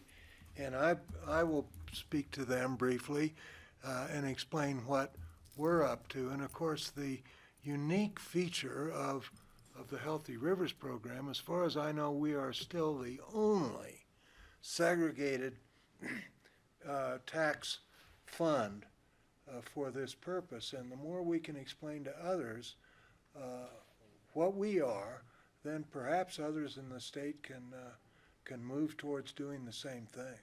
Right. Great. Well, thank you. Thank you. Thank you very much. All right.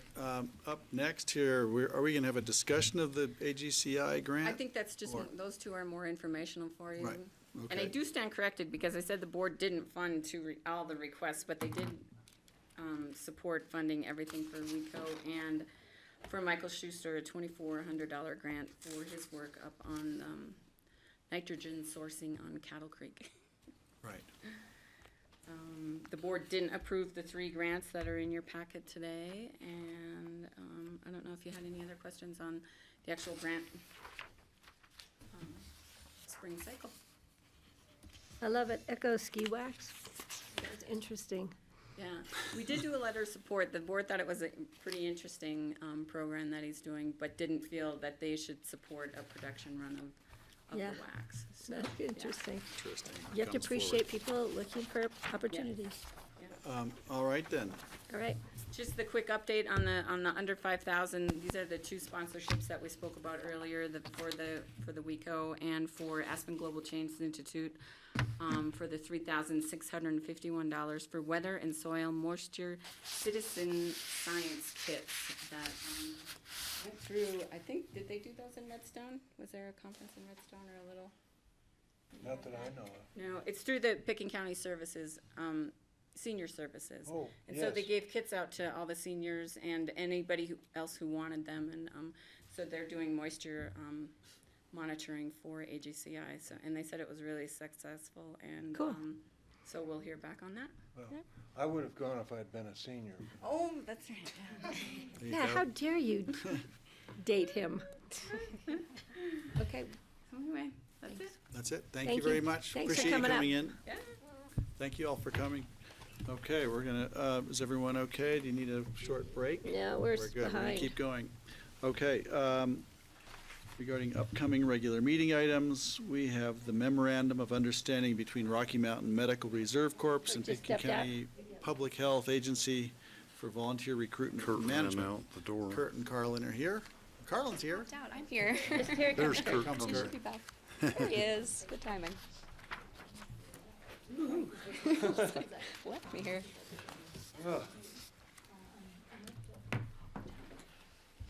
All right. Yes. Good afternoon. Kurt Dahl, Picken County Environmental Health Manager.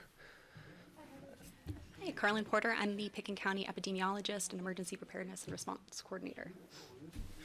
And today we have for you a discussion around 2 MOUs related to our emergency preparedness program and public health. They're set for first reading next week. We thought we'd come to you with a short work session just to talk about the program a little bit, to give you some context around the MOUs.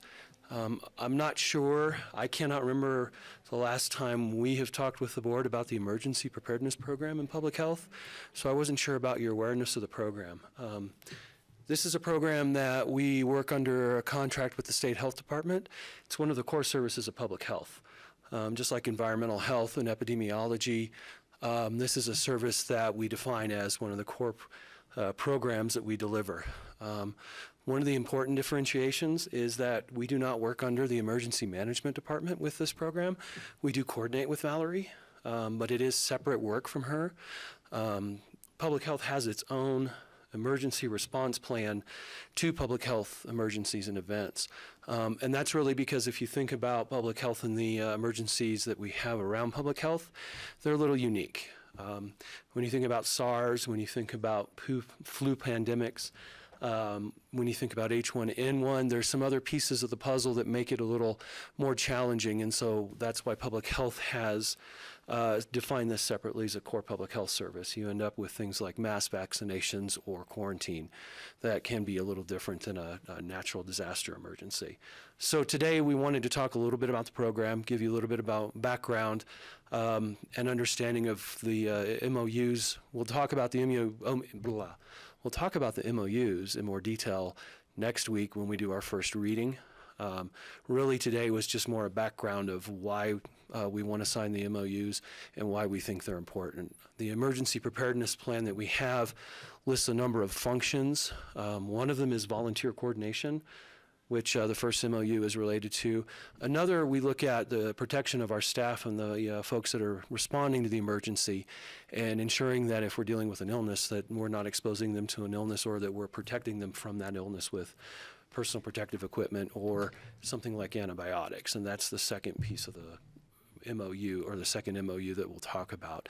So I wanted to give you guys kind of this big overview of a little bit of the program, and then Carlin was going to go into some specific details about the program, and then we thought we'd finish with, if you had questions about the program, anything along those lines, then we thought we would answer those. So Great. Carry on. So I was just going to talk a little bit about what constitutes a public health emergency, since emergency management is much broader in scope. Public health emergencies are really going to be specific to events that have a large-scale public health impact. So obviously outbreaks are kind of the first thing that comes to mind, and unfortunately there's been a lot of examples in the news lately of public health emergencies. So a few you may have heard of. Obviously there's a lot of measles outbreaks going on around the country. We haven't had any outbreaks in Colorado yet, but there has been one case in Denver. I just got back from Colorado Springs where I heard about their response over there to that single case of measles. And it's just amazing the amount of work that goes into just investigating a single case as opposed to an outbreak. So knowing that there's going to be a ton of contact investigations if we do get an imported case of measles. And then on the other side of that is once we have these contact investigations of who this person was exposed to, we may have to do mass vaccination clinics, which is kind of going to tax our small public health system and being able to do that. So kind of two aspects of what we're working on here with MOUs is volunteer management. So knowing that our capacity is going to be maxed out very quickly. If we have a disease outbreak, we're going to need assistance either from regional, local, or state resources to be able to do any of these clinics. And knowing that if we don't have a pool of volunteers ready to respond, that it's going to be very difficult in the actual outbreak response to pull those folks together. So there's also been other local and national outbreaks that have been declared public health emergencies. Some in recent years have been Zika virus emergence was a nationally declared public health emergency. When there's a public health emergency declaration, additional resources are then available for us to be able to pull from the Strategic National Stockpile. So there's all of these systems in place for us to be able to acquire resources. We're really at the stage right now where we're planning to make sure that if that comes to fruition, that we're actually able to coordinate a response. So that's kind of what a public health emergency looks like. Essentially, once we have something that is kind of beyond the scale of just just the basic surveillance that we do on a daily basis, which is communicable disease surveillance, looking to see when someone has an infectious disease, following up on that, if we get to the point where we're at an outbreak, or if we have a case of a disease that is currently experiencing an outbreak, like there's a hepatitis A outbreak and people experiencing homelessness right now in Colorado. If we had one of those cases here, we would also kind of be in an emergency response mode. So those are the kinds of things that we're in public health looking at as emergencies and would need to respond to. And that's what we're planning for. So there's 15 capabilities that the CDC sets as national standards for what we should be planning for public health emergency preparedness. And 2 of them are included in this MOU, or kind of addressed in the MOUs. One being medical countermeasures, dispensing and administration, and the other one being volunteer management. I'm going to focus primarily on volunteer management because I think that's a bigger change than the medical countermeasure MOU. Volunteer management is something that we have been doing, but we would like to change the way that we've been doing this. So essentially there's a requirement for us to have a volunteer management system that makes sure that anyone who is responding to a public health emergency is background checked, is credentialed, and that we've checked their license. There is a Colorado volunteer mobilizer system that all of the local public health agencies are required to use, but most local public health agencies don't have volunteers in the system. So it meets the requirements of the federal standards, but it's not particularly useful if you don't have any actual volunteers to call on. So as we've been using the system for the last year and a half, we heard from Rocky Mountain Medical Reserve Corps, which is an organization that is entirely civilian, 100% volunteer, community-based program that is nationally, there's a National Medical Reserve Corps network, essentially, that is really, really kind of the best practice for volunteer management and response for public health.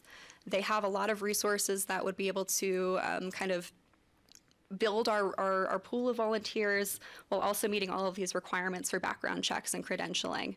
So essentially, Rocky Mountain Medical Reserve Corps has offered us at no cost the ability to take over our administration of the Colorado Volunteer Mobilizer System and to be able to do volunteer recruitment, training, engagement, management, all of the things that you would expect when you're signing up with the health department as a volunteer to be able to access. So they do regional trainings, they do exercises.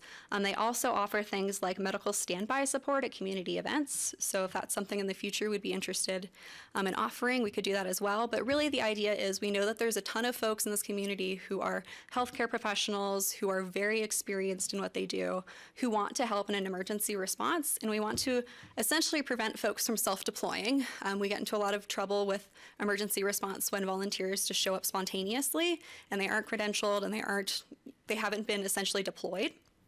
So we want to make sure that we're engaging those folks that we know who will be useful in a response, make sure we know how to contact them. That's the other benefit of the Colorado Volunteer Mobilizer System is there's a really good notification system. So once we have this pool of volunteers in coordination with the Medical Reserve Corps, we can send out notifications by text, by email, and let folks know when they're available to go respond. There's just a lot of different ways we can actually use the system, but we need to start with actually building a pool of volunteers. I have a question for you as you're going through, and I see that it says that there's no budgetary impact at this time, but so who pays for the Medical Reserve Corps? Right, so there is some federal funding for the Medical Reserve Corps, so they receive that funding, and that's where they would get funding for their activities. We're taking advantage of that with this MOU. Right, exactly. Right. Yeah, and they do already have a not a huge pool, but they have, I think, at least 75 volunteers already registered in their system. Mar Valley. And yeah, and they would, not from here, but across the state. So they would then be working with us locally to recruit and get our local volunteers registered as well. And so how new is that organization? I think that they've been around for a couple years, but I can get back to you on that for the next meeting. How big the network is already? And my understanding is that she's really kind of the director of the Rocky Mountain Medical Reserve Corps is really just starting to work with local public health agencies. This was kind of in response to the rollout of the Colorado Volunteer Mobilizer System of realizing there's a system in place, but folks aren't able to use it for various reasons. So she's trying to fill the gap there, essentially. Okay. Yeah. Questions? Not on this, questions on the next one. Oh, okay. Okay, I think let's keep moving though. That's great. Thanks for the. Yeah. Sounds great. So Sounds like a great thing. moving on to the antibiotics cache. So this one's a little bit more specific to a Board of Health rule requirement that is tied back to one of the CDC capabilities. Essentially, there, as I spoke to earlier, there's these strategic national stockpiles throughout the country where when our local resources have been expended and the state resources have been expended, we're then able to access those medications, vaccinations from the strategic national stockpile. They have respirators and medical supplies of that nature.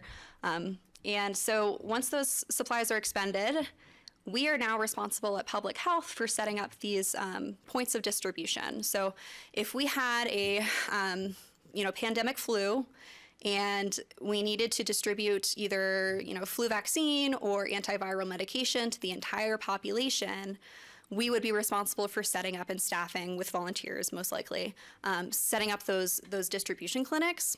So knowing that there's going to be a bit of a delay from getting the materials and supplies from the Strategic National Stockpile, the State Board of Health decided that it would be best for all the local public health agencies to have antibiotics on supply for the public health staff that will be serving that response role.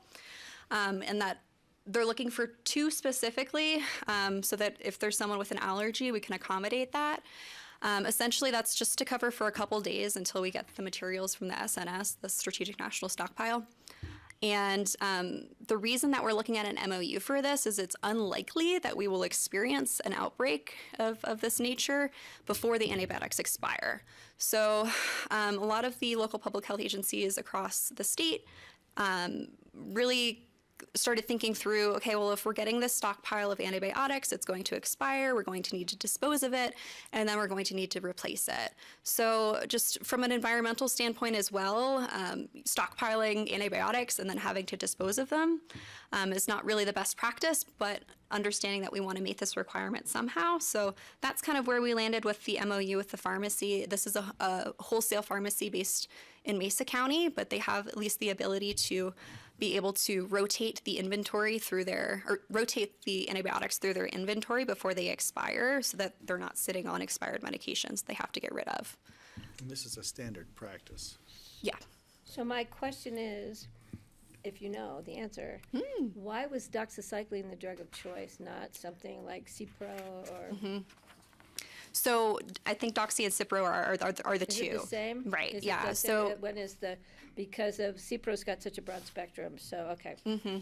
And it does have a low, I think, allergic response to people, so it's more generally acceptable. It's also expensive. So that's Right. why it's a good idea to have it someplace, because they could probably rotate Cipro out of a broader spectrum out of Mesa County. Right, and the requirement for the specific antibiotics was chosen from a list of antibiotics effective against Category A bacterial agents. So that's a CDC or federal standard for, exposure to something like anthrax or plague. I think are the 2 that come to mind. Whereas the flu, It's viral. yeah, Right. virals, so we'd want to have the antivirals, but masking with gloves always helps. Yes. Kelly? How did you select this pharmacy in particular? Yeah, so we had originally started with City Market, trying to get someone local, but they were kind of overwhelmed with these requests from local public health agencies for these MOUs that they decided they'd rather work at the state level. And the person at the state who was kind of spearheading that effort left and went on to a different position, and that kind of just fizzled out. So we did look at City Market, trying to get someone closer. We also had conversations around potentially looking at a Carl's Pharmacy for the future, but we just haven't had the opportunity to discuss it further with them. I think that Change in the future. we could change it in the future, right, if we wanted to have something closer. This one came to us through the Regional Emergency Preparedness Team, had been working with them, and realized that they had a delivery option as well, so they thought that it might work for us as an alternative. Yeah, good So question. the other question I have Steve, we'll let is, Steve first. we don't have a second reading scheduled. We do. There's a first reading next week, and then there will be a second. There's some But confusion I on the only agenda. see the Medical Reserves Corp on the Right. second reading. Right, I've talked to Jeanette about the, So you need to add the pharmaceutical one for right, the second reading. correct, Okay. correct. Yeah, I There was a watching. mix-up when we first scheduled them. Is the pharmaceutical one an IGA? No, they're both They're both MOUs. MOUs. They're not government agencies, so. Technically, I could probably sign these, but. Oh. Technically, I could probably sign both of these under procurement. I thought that they had to do with more of a intergovernmental, but. Oh, you're right, there's no first reading either for the pharmaceutical one, so we need to make Right, sure. we right, have there that. was a Okay. mix-up. I've already talked Okay, to Jeanette then about. I can take this off my future agenda list. Okay, Steve? Where is the advanced pharmacy services, or where do they have this supply stockpiled? Yeah, they're over in Grand Junction, so I think the benefit is they're a wholesaler, so they really have a large quantity of medication to pull from. But yeah, we do have a little bit of a delay in terms of the delivery. It's just going to take, Okay, an well, hour or so. that actually reassures me that it's in Grand Junction and not in Bethesda, Maryland, or somewhere. Right. We I can, did a search, I was like, in the event of Georgia, a, South really Carolina. huge emergency, we might not be able to get, we might not get any UPS shipments in, for instance, but we could probably manage to get something from Grand Junction to here. Always a helicopter. Yeah. Yeah, I do think it is a good location strategically in terms of we don't know what our road access is going to look like. I think that it is tricky to figure out if we want to go with something local. Do you go with a pharmacy up in Aspen? What is that, is that going to be convenient for other folks? And knowing that we're going to have to, knowing that we're going to have to get it to our staff, which lives throughout the valley, knowing that it could potentially be a benefit to have something a little bit further away. Could the pharmacy actually rotate enough inventory for this to work locally? I'm not That's another sure. question. Yeah, Like, that's- It seems to me that they're Right. too small. Right. Kelly? Well, you only get it certain times of year. Just a couple things. Going back to the volunteer recruitment, so will Rocky Mountain Medical Reserve Corps be doing active recruitment here, or like is that something we're gonna sort of visually see more of their efforts? For sure, yeah. So that's kind of the next step, is essentially working with the director over there to figure out kind of what our recruitment plan looks like. She definitely will come over here and do some trainings for folks.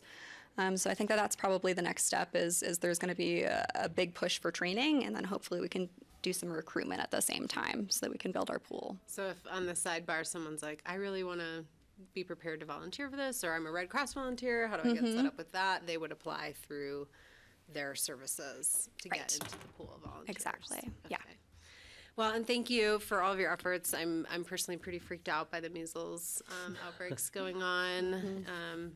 Having a baby in 2 months, I'm sort of really thinking about how that could directly impact our lives. And, the Lancet study that came out last week has Denver as one of the top 25 counties that could be at risk for an outbreak. And we're very close there, close to that. Not too far. So, yeah. Small flight. So anything we can do here to prepare, or any other ideas or support you guys need, please let us know. Appreciate it. Thank you. I will say that the exercise I went to last week was a measles tabletop exercise, and it was set in Ski Town, which seemed a lot like Aspen, to be honest. So yeah, there's definitely concern. Population. Right. Well, and just thinking, folks hopping on the Mustang, and you don't think about all the contacts you have with people until you start working backwards. So that was just such an eye opener for me to realize.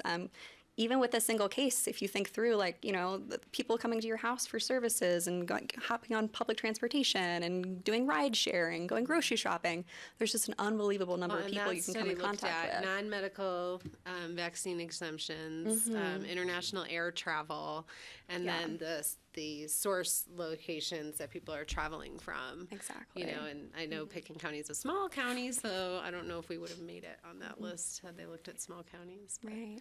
Highly traveled, though, that's a major concern is keeps being I imported assume at the this point. volunteer pool will all have been vaccinated.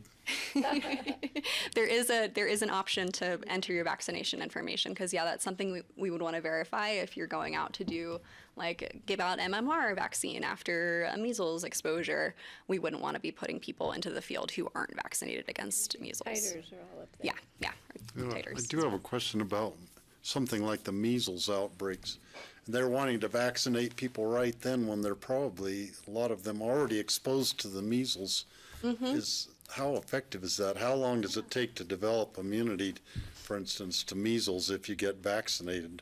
So it is actually effective to vaccinate after you've been exposed, but it's getting to folks in time is really the issue. So the problem is folks are infectious for a period of time before they really know that they're ill. So the fact that we have all of these people who are exposed to this in just, the general population, right? It's not just necessarily the people that you had lunch with, but knowing that measles can hang in the air for 2 hours after you've been in a space means that, if you've been on the bus, everyone who was on the bus afterwards for the next 2 hours could have potentially been exposed. Getting to all those people and giving them a vaccination if they haven't already received it is really the issue, but it is effective, because we've had the same conversation around, it's got to take a little while, but if you're getting them within that window, I think it's 72 hours, it is effective against preventing actual measles infection. And then I know when I was in the Army, we were vaccinated against all sorts of tropical diseases, such as might be present in Vietnam at that time. And I presume that our medical care providers probably have vaccinations that the normal population doesn't have, that they've already had the vaccinations, they have developed immunity against different things that could potentially show up here. Hopefully, yeah. I know that the military has a very, very robust program, though, and does all sorts of titers and things to verify people's immunization levels. So it's probably above and beyond what most folks get, but it's definitely something to think about. That's why I got to go to Katrina, because I was the only one who had their shot. Thank you for Yep. coming. Yeah, This thank is you. great. Look forward to seeing you again. Yeah, Thank you. appreciate it. Thanks. Appreciate the update. It's fascinating how we're preparing for this. Yeah. Okay, we're running a little bit behind. We can do future agendas, then we'll take a break. Okay. Well, I only have one item to leave plenty Thanks, of Kurt. time for Patty. Thanks, Kurt. So we had rescheduled or canceled our joint meeting with the city of Aspen in May. We've been working to reschedule that. It looks like we're landing on July 9th. Just due It's a date. great day. Oh, is that your due date? Good Lord. That's okay. We all have to be There's there for the never a birth, good so time. we can't make it. No offense. Better come. Well, that's So- the last time We're we went to meeting labor up was at at a the planning and ABH. zoning meeting at the city, and I went to that meeting and then Well, left and had a maybe baby. this is just what you'll need to move along. Unfortunately, my sense is that meeting will probably be an opportunity for both bodies, assuming the board passes the IGA on second reading regarding reforming the APSHA board. My sense is we will go into a recruitment process, and that would be an opportunity for both boards to visit about any differences or appointment of the citizen members for implementation in August. So Did the city hear it last night? the city did hear it last night. George was in attendance and spoke. I was in attendance and did not speak, but they passed it on a 4-1 vote. And for the city, that was a one-read item. So it's really back in Who was this the board's court now. What'd you think? Adam? Okay. And there were no no changes other than the ones that we had discussed regarding land use review. Got it. Okay. And that's Who was the one vote? It was Bert. it was Was it Bert. Bert? Yeah. I mean, I presume it was him, but maybe. I thought it might have been Adam, because he didn't like the makeup of the board without having more elected. No, Adam was very supportive and understood the compromise, and yeah, he spoke quite a bit about it. Okay, that's it from you? That's it for me. Yep. So I have questions. What about our joint meetings with both BOCC? Is that still scheduled? So I know we were still working on that one because of the consultant. So we've just left it on our, Yeah, our I've got to agenda for the confirm with 25th. Charlotte, and she is out right now. all right, just, I want to make sure we just have reserved spot. And the same thing for the joint meeting with the school district? Yeah, that one's still on. Okay, because that's the one that may follow the Aspen Ski Company application, so I'm not sure how we can get out by 4:45. And we may not, and so we may have to move that one again. Yeah, George that won't be that here. one's been particularly difficult to Plus, get the ski scheduled. company may not want to have it on that day anyway, because George won't George be isn't. here, so we'll have 3 board members. On a different topic, if you're done. No, I'm not done. Okay. You kidding? I've got pages, no. Okay, let's do it. The other thing, again, on the 25th of June, we have it's an ACRA meeting, and it's also a joint meeting with Open Space and Trails, which is starting at 10. I just want everybody to know I'll try my best to be here, because they're gonna start without me if I'm not here anyway, so I guess I don't need to be in executive session that day. The one other thing too is this next week, Tuesday the 21st and Wednesday the 22nd. I may not be here due to the birth of my grandbaby looming somewhere between now and then. So I will let John Peacock know the status of that. Okay, Kelly? I'm just looking at next Tuesdays. Is the request for Ann to come at 4:30 for finance updates based on her schedule? I just wonder if, I'm probably going to request more than 5 minutes during open discussion, which is what we have scheduled. And we did just add Rachel in for a Club 20 update. I forgot to mention that to you guys. So Let's work. Dan want to come first? Let and us work then- with that, Okay. and then we'll, yeah. Make sure there's room. Got it. Is that it? On June 4th, I just want to make sure we've got an executive session at 10 a.m. Steve and Kelly are going to be out of town. Special exec session, does it involve anything regarding a ski company? And if it does, I'm assuming Patty wouldn't be there.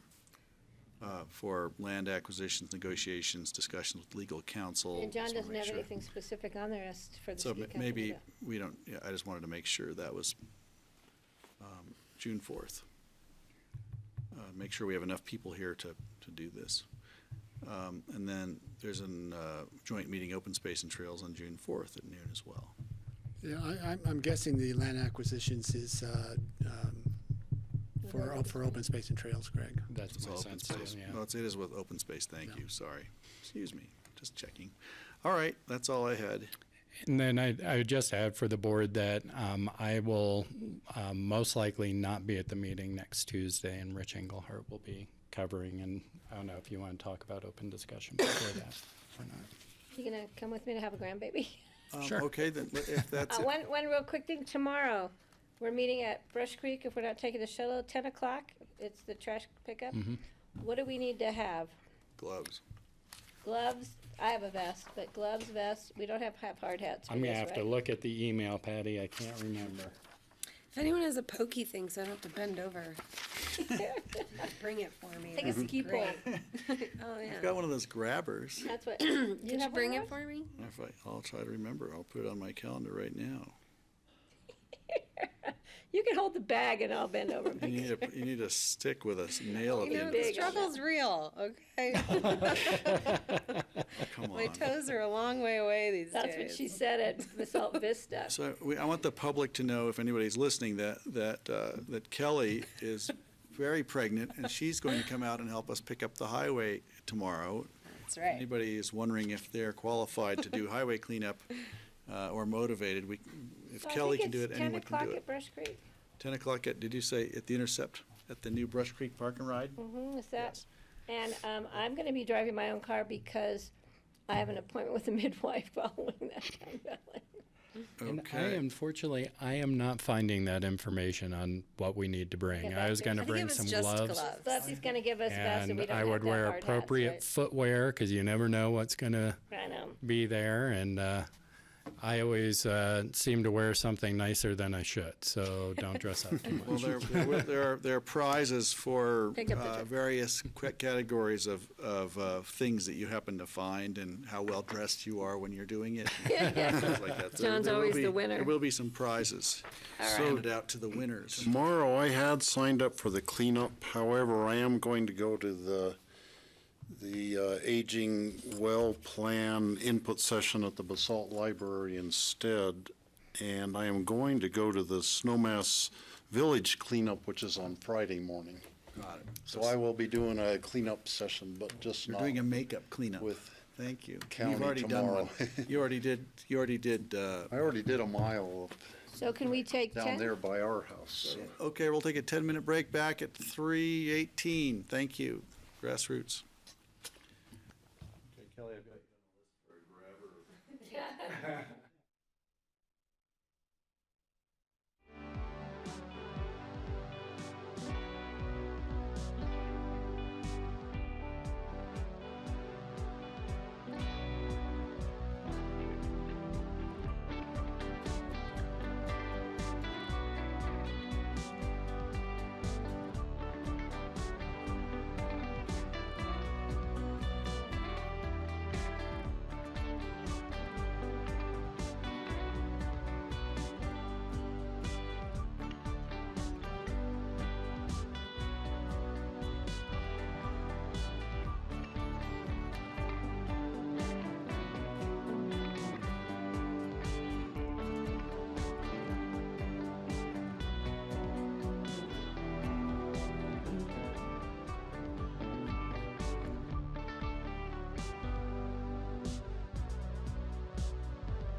And up next, discussion items, open discussion.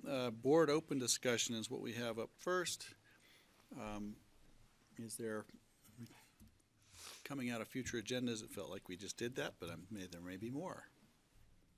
Mine was only going to be about trash day, so You got your John trash couldn't day in. answer that question. We had to answer it for ourselves. Anything else, John, or anybody else? Nope. That was easy. Steve's not here. Okay, then we're going to go to our ambulance building project update, and the man is here. Mr. Chairman, Commissioners, Patty, I was watching earlier and John had mentioned I'm going to cover for him next Tuesday, and it sounded like I had an invitation to actually go with you. Yeah, you can come with. You both can come with me. Yeah, okay. I'm not sure how my daughter will feel about that. But Well, thank you for the opportunity. Just going to be a quick update of where things are at with the ambulance facility, and then also wanted to kind of share with you one of the challenges that we ran across to usually do in construction projects. So I'll bring that to your attention. Yeah. So.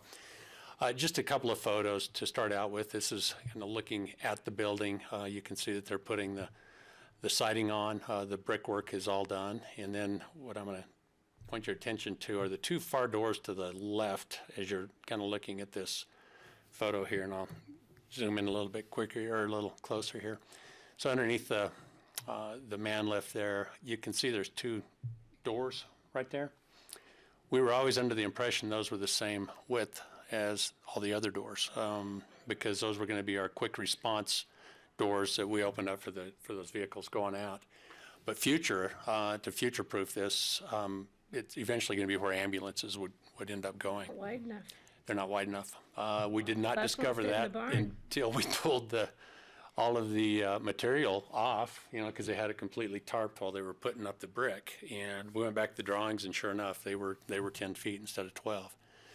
So we're doing a change order, and although it sounds like a lot, it's a lot less than I thought it was going to be. It's around $43,000 to go in and widen those two doors. We caught it in time to where we didn't have a restocking with the two smaller doors, so they're going to go from 10 foot to 12 foot. So we're having to cut that out. The bigger expense was just a header along the top. We're going to have to add some strength to both ends of it because it was only as wide as just those two brick rows on each side. So one of those things that just we discovered, and that's why we carry contingencies, just in cases like this. So you've got to take down some brick as well? Yeah, we'll have Move to that center post take over. rows of brick down, and then the header will have to extend out on that. So yeah. Built right, drawn wrong.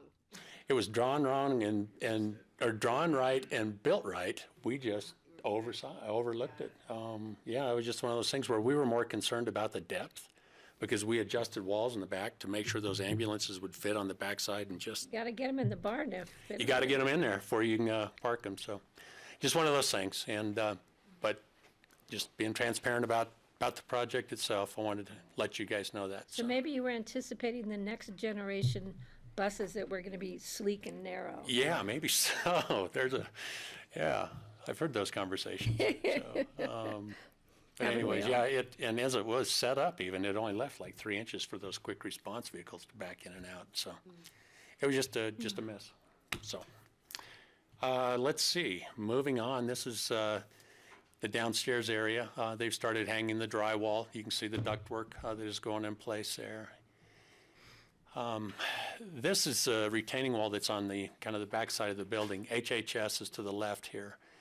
And this is part of that stair, actually it's a ramp rebuild for the HHS. So we had the opportunity to make that ADA accessible. Prior to, you would walk across some lawn and up some steps, some railroad tie steps to get in the backside of that. So now this is has been redone to be ADA accessible.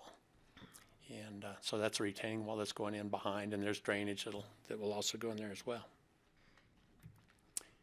This next photo is looking out of the back side of the deck. You can see where they're starting to put the glazing in, the doors. That's a patio off the back side. And then one of our milestones were actually tomorrow was the day they were supposed to begin painting or yesterday maybe. I'll show it on this date, and you can see that they've started painting on the upstairs portion of it. And I know that Charlotte was going to try to set up a time where we could run you guys through this, because I'd love to take you up and let you look at it before it's completely finished up. So you can just kind of see how this has come along. So I think she was going to work on a date with you all for that. We do have a date on our agenda. Did it get set? It's on our future agendas. I can't either. So I know, it's on our future good. agenda. I'll take a look. This is another view of that retaining wall on the back side of the building itself. What's expected, they're going to continue hanging and finish the drywall. The hard lids are going in up on top to cover up all that area that you saw that the HVAC and that was in. They've got the metal panels are continuing. They're finishing up the glazed windows. And then we've also started setting the framework for the solar panels. We did get our permit, and that's all up and going. So, and then the retaining walls are being formed on all sides of the building. As far as key dates, again, the yellow, we're ticking those off as we go. And 5/13 was when they were set to begin painting, and so they've hit that. They're on track as far as the mechanical startup goes. So right now everything seems to be on course. They were getting a little concerned with the weather and getting on the back side of the building to build those retaining walls with the mud. Everything was draining into there, so they had to kind of dry all that up. As far as the budget goes, just highlight a couple of things. The contingency that you see there, owner contingency, we were carrying $370,000. We're down to 103, but that includes the solar, the small trail that we've talked about in between, and that work is completed, by the way. It's finished now. It's got the fines in it. And that was something that when we went to the neighbors, we were talking to them about just trying to help them on that area. We only went up to our property line. We didn't go on up to there, so we stopped it there. And there's a little bit that can be done, and I think the homeowners association could probably take care of that. And then that also includes the doors. So we're still carrying about $103,000 in contingency. I did talk to FCI. They're going to do a financial run for us, and they're past some challenges with that they put extra money in for foundation, those type of things in case they hit something. They're going to start getting some of that back to us. So I'm still feeling really good about the budget, even with these changes here. And then on the furniture side, you can see there's an $87,000 bid. We had $150,000 actually for furniture, so that came in under as well. So wow. Yeah, so they're looking good. Like I said, couple of ads here and there, but overall, it's we've had contract amendments on their side of about 193. But again, they're carrying contingency, and they're feeling that they're going to be really close to that original GMP. We're going to be there on June 11th. In the morning, just so you know. June 11th. Okay. All right. I will let them know. So. To be prepared. Yeah. So there you go. A quick update. All right. Thank you. Questions for anyone? I'm just glad you found the discrepancy in the door width before you tried to put a bus in there. Yeah. And while they're still on site, I think that helped too. Well, it would have been damaging. Yeah. Steve? During the winter, there were some parking issues in the parking lot. I think they're probably better now because the snow piles are no longer there that were impeding other things. But how is it going now for the staff parking in there? I think they're starting to get used to the flow a little bit. You know, it was completely different than what we had in the past. You would just enter and park anywhere, but now it's a one-way in and out. We did offer to clip the ends of the far island to be the east island on both sides because it seems to stick out a little ways, and people seem to be hitting. If there's not a car there, they cut the corner and they're hitting that. So we've got a cost to be able to go in towards the end of the project and maybe clip those down. One of the things we are looking at, we were talking about a bus loop. Do you remember we had a conversation quite a while back about coming up Castle Creek with the bus loop and then going the other way and getting the buses clear out? We have continued to work on that. We've been meeting with the partners over the last 2 months. I just got notice from the landowner of Mountain Oaks that they don't want to allow us an easement. I just found out 2 days ago. We had went out, staked it out in the impacts because that road really does take it close to those residential units. And to be quite honest, there wasn't a lot of gain by doing that for those people in that unit, because they can already access the bus from the side, so they don't have that conflict that we're having at the HHS building. But in those discussions, we started talking about maybe the loop coming up and transitioning towards the lower part of the parking lot instead of going clear up and around. So we're actually going to take a look at that, and it might dissect that parking, but it could allow for employee parking on one side, and then completely allow us to park in the loop area and redo some of this. So to answer your question, we may end up reconfiguring some of this. It might help with some of those challenges. But overall, it's working well. We've talked to HHS staff about parking down at the chapel parking lot in the lower level, freeing up some parking for our customers, and they're doing some of that now. And It's a nice walk for them. it is, yeah. And it's nice for the customers. They're Yeah. parking closer to their services. So, but we're working through that. It's getting better, but it's kind of a new challenge. So, all right. Happy birthday. Grab some cake on your. Please It have looks some cake. great, yeah. So. Kelly made it. It's really good. How are the, Oh, then it's really good. I've had some of her cupcakes. I wanted to ask about the parking in there. It seemed like, when I pulled in the hospital last time, it seemed so tight, super tight. And I'm not sure if I remember that from HHS as well. Are the parking spaces standard, substandard? They seem a little bit, They have to be standard. They're standard. I mean, Yeah. it's designed to a standard. They're tight. I mean, because we were, as part of our approval, had to try to find those spaces that we took away, as you know, to try to make those fit and allow for islands for the landscaping, and so they're tight, but they're still regulation. got it. So, And if you yeah. trim down the end of an island, can you put a post or something there, just so there's a real obvious, I'm just, how, has that, does Actually, it there's make the cars trees. vulnerable? Trees are supposed to go, trees will go in there, and I think that's going to help quite a bit, because right now, you're right, there's nothing there, so you just drive right around that corner. Right. But those all have trees. So, Excellent. Well, thank you. okay. Great updates. Exciting to see it moving. Good job.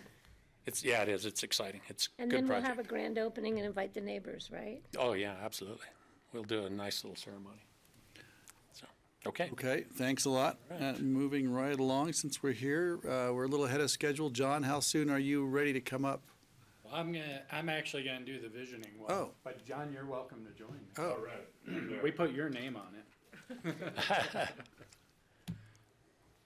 I watched your last meeting the other night at about 3 in the morning. I woke up and couldn't sleep, and Did that help? the last meeting. No, I watched the whole thing, actually. You look very rested.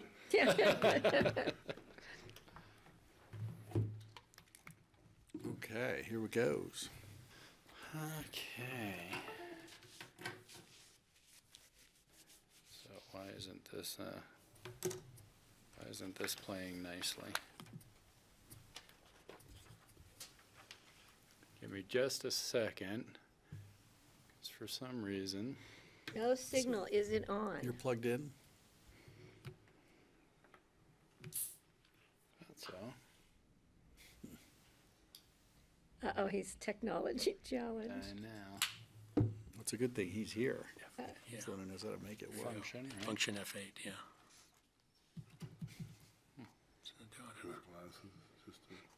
Do you want to transfer it to a thumb drive?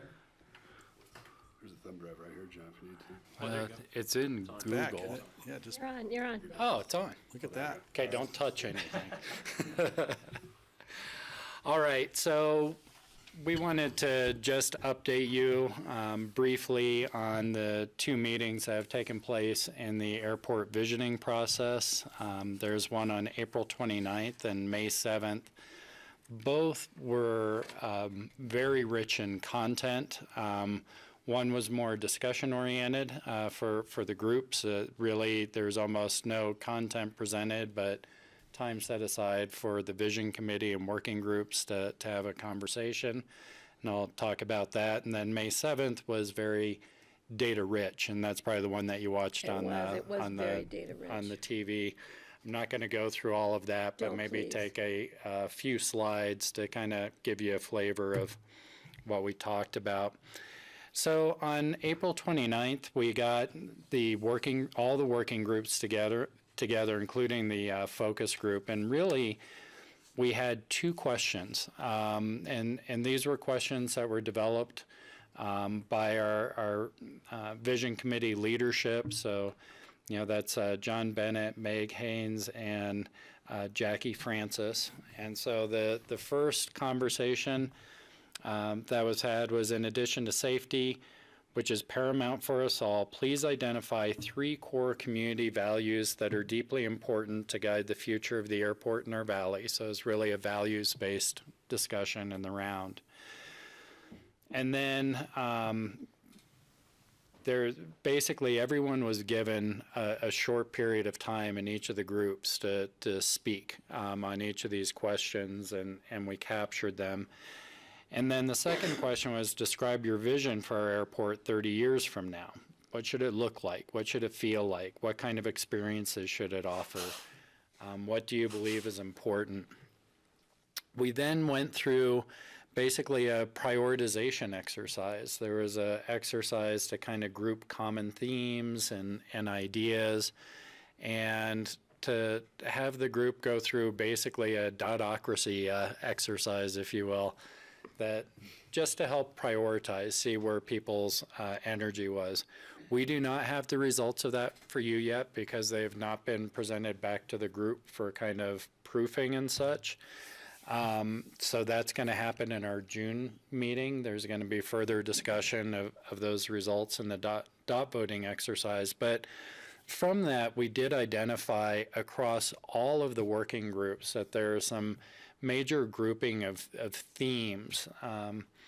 One was to maintain the environmental consciousness and respect, so a big emphasis on how do we, as much as we can with the airport, make it environmentally conscious. There's a lot of discussion, and the term right-sizing came up in all the groups almost independently.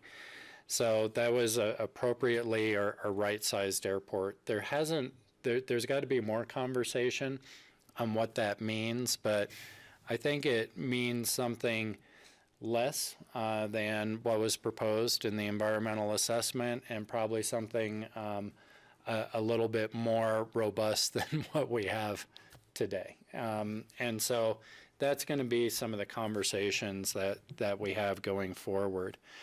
There's a lot of discussion about maintaining the uniqueness of Aspen and the welcoming experience.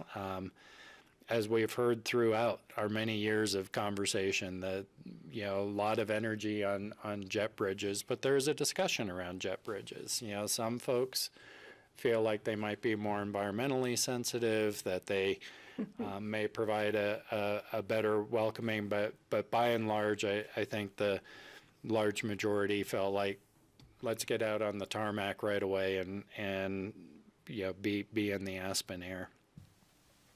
And then, of course, continued emphasis on safety. And so there's a lot more data collected, particularly through the prioritization exercises. I think before we present any of that, we want to do some proofing of it, basically, with the groups in June.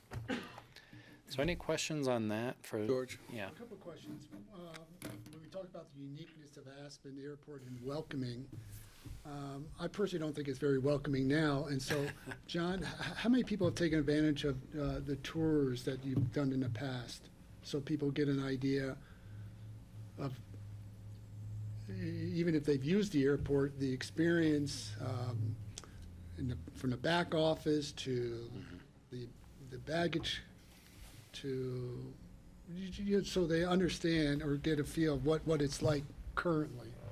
Right. Since the visioning process has taken place, we've had, I believe, 2 tours, 4 people, 2 twosomes, if you will. And then the last couple meetings, some of those folks started talking about it at the visioning committee. And so now we have 2 tours set up later this month where we have about 25 people coming. So we're going to keep that going, because you're right, it's a very valuable perspective. And there was, I think, a lot of agreement that the terminal, in terms of the facility itself, is not adequate for peak seasons. Like right now, it's probably perfectly adequate. But for our busy seasons in the summer and winter months, which were talked about a lot in the May meeting. There seemed to be a lot of agreement that should be improved. I think the conversation is to what level, how many people do we want to accommodate, how does that relate to community character and the aircraft. But yeah, I think there's a lot of acknowledgement that there's a great comment in the visioning committee that they want, whatever comes in the future, they want people to come off the plane and be surprised, but in a good way, not like they are today. And so there's those kinds of conversations going on. We had a follow-up meeting pretty quickly to the April 29th meeting on May 7th. This was the agenda for that meeting. And this one was really about setting the context. There's been a lot of concern and energy around growth and how the airport as infrastructure relates to growth and community character. So we wanted to really put some facts around what's been happening, what's projected to happen, that sort of thing. We then use that as a basis to relate to what do we anticipate happening with air service. So also, again, taking that historical, present, and future look as far as, what do we anticipate in terms of employment growth, general aviation, operations, and that sort of thing. And we went into a moderated Q&A, and this is probably what you watched the other night. But can I ask a question? When there was a slide that showed the guesstimate of aircraft being ordered, one was 12 and one was maybe 8 or something, but it didn't give me wingspan. Yeah, so we've got more information coming because the slide that you're talking about, and I did not include it in the update today. I was going to ask that question. But it really was related to our current provider, so SkyWest, and what they're ordering in their fleet. That may not be the projections for aircraft that operate here in the future, and so we're going to have another run of projections coming forward.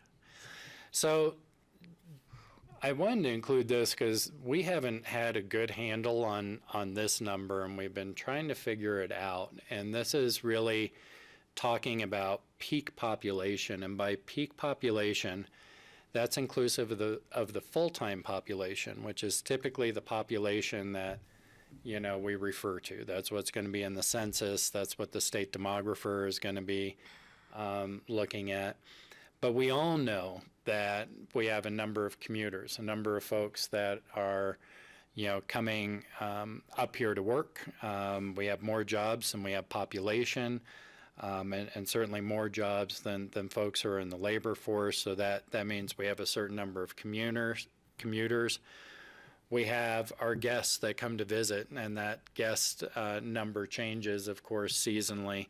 And so, we have a very kind of variable population, but this is from Gabe Preston, RPI Consulting. He did our demographic assessment, and one of the things this helped us get a handle on is with the rental by owners, the traditional lodging offerings, the professionally managed condominiums and other properties, as well as our estimates of commuters for jobs and such. What our annual, low, and peak season, well, now how do you get rid of that? Every time I touch it, it does something I don't want it to. Probably exit. So the annual average, in terms of people in Pickens County, Gabe placed at a very specific number, but this is not, there's probably a margin of error in here, but just over 43,000 people. Low season, which we're experiencing now, really our daily population probably averages around 33,000 people versus that 17,000 that we refer to in our demography reports. And then peak, when we're really at that 90% occupancy or peak occupancy with visitors, jobs and that sort of thing, the population swells to just over 53,000, according to the stats. And so that kind of there's a whole lot of demographic information. Well, there was some discussion about where you're looking at demographics. You're bringing in Eagle. And I'll talk about yeah, that and here in a that second. seemed to be a concern from the audience. Yeah. So I want to, if you'll just let me hold on hold that. Key findings and. But can you go back to that Yeah. other slide? So is there the availability or the opportunity to graph this out, especially, let's say, the overnight accommodations over the course of the year by month, just sort of? So that is all in the packet. So we can share the full presentation. There's almost 70 pages of stats and data, which I was super excited about, but it turns out not everyone was as excited. Okay, but we have that Yeah, information. but we do have that There are a few information. interesting expressions in the audience. That said, the rental by owner data, we don't have a lot of longitudinal data on. So we've got, I want to say it's either a 3 or 5 year run on it, because there just were not data Because sources I'm sure you until have this recently. in one of those 70 pages, but you've got this broken out by month, and then you can overlay that probably with the employments and passengers by month as well. Yep, we've got, and that's part of how the projections are done. So, basically, a lot of stats, a lot of graphs resulted in a number of key findings, and it's really that we have a pretty modest growth rate, even in population, jobs, housing units. It's all kind of coming in at about averaging about 1.2%. Annually for the next. Annually, that's been a historical, so that you might project that forward, you might not. In the valley, we're seeing more significant population growth, and we know this already in Garfield County, in particular. And Eagle on this side. Yeah. We actually are just now recovering to kind of pre-recession population levels and such in Pickens County. There's a whole lot of information on skier days, how they've gone up and down over time. There's a whole lot of information. I won't go over all of it with you, but we're happy to provide the data. That led into, and this is, I think, the part of the conversation, Patty, maybe that you're referring to, is that the FAA has a process where you come up with what's called a TAF, which is a terminal area forecast. And so this is a forecast of employments, and you're trying to take the variables of changing demographics that seem to be most closely related to historic passenger growth or decline. And so what you can see on this, let me see if I can get a pointer up. So what you can see on this is in 2018, we had just over 272,000 employments at our airport. What we did was based on the growth rate that was suggested or most closely related to historic changes in employment growth or decline, and what that was, and there was a lot of discussion about this, and I think there was some confusion about it. What seemed to relate most closely was the change in population combined in Eagle County, Garfield County, and Pickens County. And so what they're using was a rate of change, a combined rate of change in population. There's some concern expressed at the meeting, and I think this is what you're referring to, Patty, that, well, wait a second, not all of Eagle County is coming over here to fly, or not all of Garfield County is coming over here to fly. And that's all very true. But what they looked at was which rate of growth would have most closely predicted the employments we've historically had. And if you use that to project forward, what would employments be? And so that is this number, which is 0.8% growth That's a cool little annually. cursor thing there. What's that? That little cursor thing was like a little flame. I know, yeah, when you move They it. applied that calculation retroactively to validate using it as a projection. They did a regression analysis, yeah. And so, and what you'll find if you want to go through all the slides is there's a regression analysis on all kinds of factors that we thought might affect employments. Projected snowfall for the winter, actual snowfall for the winter, economic indicators up and down. And while they all had some relationship under that regression analysis, it was this population change number that most closely related, predicted about 90% of the employment change.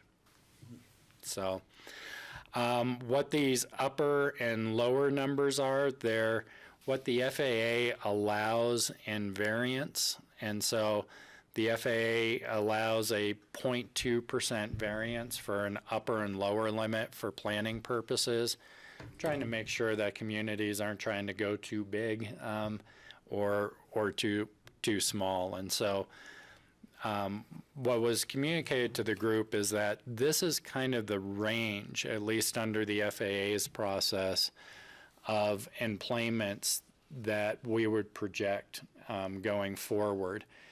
It's pretty modest growth at the end of the day. A 0.8%, it's much lower than most other resort airports, but our base is much higher.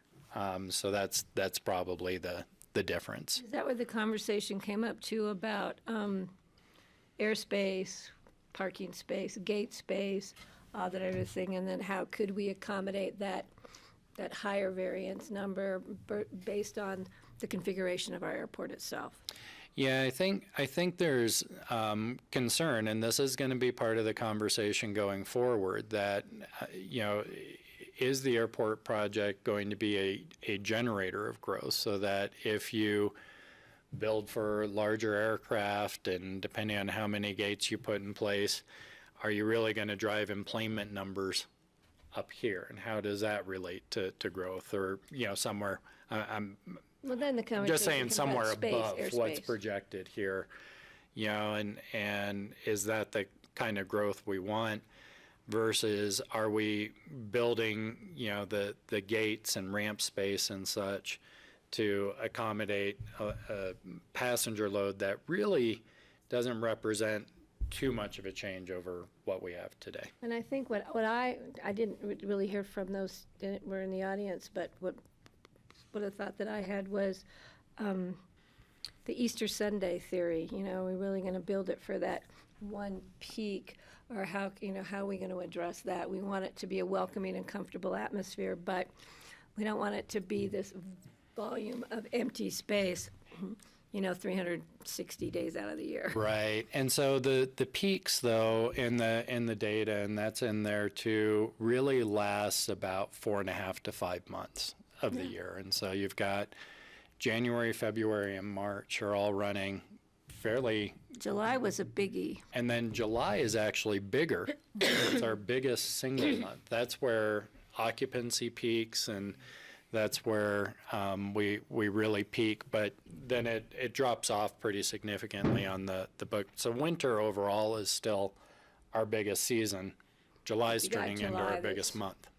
Up there. And so you start to have that ramp up in December, ramp down in April, and then you've got June ramping up into July and dropping off towards August. So you really have 5.5 to 6 months that the airport is probably operating at significant capacity. I think folks tend to think of it as one day, or maybe just the day they happen to be there, or but I think it's, the data shows it's.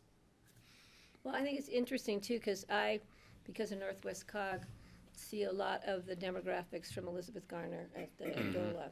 Her stuff, as you know, is amazing. And she always has to look at Pitkin County, a little different. Yeah. And she's very honest about that. And You know, the FAA knows we're different. I'm not sure they give us credit for being different all the time. But I think those are important things to take in. And I think this group will take. They know the community. They know we're different.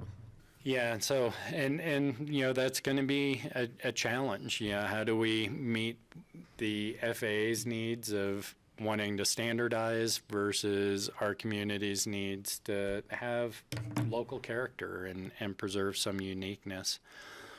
Where we are now, there's going to be a June meeting, and so we've left all these kind of little dots in between for planning with our citizens committee. We're going to be doing some course corrections, frankly, where the citizens committee is far more involved in kind of planning the rest of the process with us. June, we're going to focus, and it's June 6th, right? Yes. Yes, thank you. June 6th, we're going to have a meeting that will be focused on safety. We'll be bringing some experts in. The citizens have requested some more information around the things like the runway taxiway separations and what are the whys behind that in regards to safety. What about the airspace and how that relates to safety and in the future by capacity? So we're going to be bringing some experts in to talk about that. They want to spend roughly, we have about 3 hours scheduled, roughly half their time on that between presentations and Q&A. And then really doing a debrief of the April 29th meeting. You know, what did we see in terms of themes and priorities? And then we'll be laying out a process going forward. The Vision Committee is going to start to develop some alternatives along with the consulting team and staff that we'll be asking the working groups to really start evaluating and responding to in terms of a matrix of community values and impacts that are important to the community, so we can start to get a sense of where does the community want to land on, you know, a terminal, a number of gates, the runway taxiway separations is kind of a, you know, the way the FAA has it set up, it's kind of a yes or no answer. Where do we want to be on that? So that really kicks off in this July brainstorming of vision. That's how we're going to be approaching it. We're working that out with our leadership group now. July through September, there are probably going to be monthly meetings where they're going through these evaluations of alternatives. And just like we did with this building, you know, we put some alternatives out to the public based on what we heard in vision and values discussions. And then there was kind of a prioritization, but there was also recommendations for amendment that came to you. So that's what's going to be happening from July through September. October, we're going to be, you know, zeroing in on that preferred alternative and what can be afforded.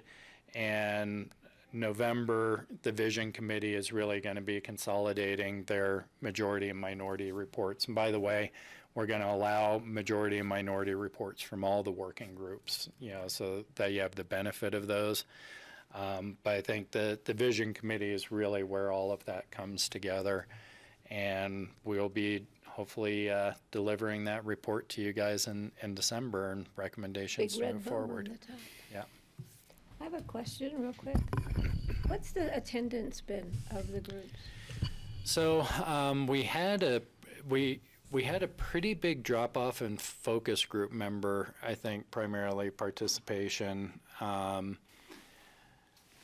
from the first to the second meeting and again in the third meeting. And so the focus group, as you'll recall, is the group that was the more generalized and umbrella group that probably had the least definition around it. But it's been, since that initial drop-off, it's been pretty consistent at about 100, just around 100 people have been attending. I think we had about 135 or so at our first first meeting. So we have had a drop off, but it looks like it stayed pretty consistent. We've asked the consultants to kind of analyze that. Can I for get us, a too. list? Because I can't remember who's on what group. Could somebody they could send me an electronic and then I can print it out at the office, just so I know. So if somebody contacts me or something, Sure. I know who's on first and who's not. Yeah. Do we send reminders out to the ones who've fallen off? Yeah, we've Showed up? got an email list that's been going out. We were using a service that may have gone into some people's spam filters, so we've since tried to change up that email address to see if it's captures more people. The attendance has been about the same. Got it. And then is there a newspaper notice or anything else to announce a meeting? Is there any We've been advertising them, I know, on public service announcements. You may have heard those if you listen to Aspen Public Radio or to some of the radio stations around. We have been including them in our weekly ads and such. But it has been the public can observe what's going on, but in this case, we've really tried to limit participation to the committees that this board appointed. You can always pull it up too on the website. Yeah, and all of the meetings have been videotaped, audio taped. They're available on the website with either if you want to watch the presentations or if you want to view the slide decks or information that's being I presented. highly recommend it at 3 in the morning when you can't sleep. Okay. And apparently we're getting You're great really good at slots it, on yeah. that. Okay, Is that it? that's it. Okay, thank you very much. Noise abatement and curfew update. Don't get up. Okay. And John, I haven't noticed a lot of planes, other than that one windy day coming in over town to use. Is it 133, not 15 is coming from Shell Bluffs, or is it the other way around to land? Coming in this way? Yeah, 3-3? coming in around Overtown. 3-3 that way? Yeah, 3-3. I haven't noticed a lot of increased traffic doing that, which is good. So that's the heading, that's the compass heading. Exactly. Is how they recognize that, so. There I got 15 it. and Off the third digit. Right, I didn't know that. yeah, there you have it. Oh, it's good, you just made me so smart. 3-3 is 330 degrees. And it's going that way. True north or magnetic? Yeah, Good, now there's a good question. Okay, cool. All right. it's that way. True north or magnetic north? Magnetic. There you go, see? So the pole, the It's magnetic shifting. pole is shifting, so do we have to change our numbers? You gotta go repaint it every 2 weeks. Many airports do. Phoenix just changed theirs about 2 years ago. Yeah. Totally Every 10 baffled. years, you'll change it. People were landing in Tucson. That has happened. Really? Oh, yeah. Traffic for Los Angeles International Airport has landed at Hawthorne Airport, 'cause it's the exact headings, just a couple miles off and half a mile back. Yes, Traffic.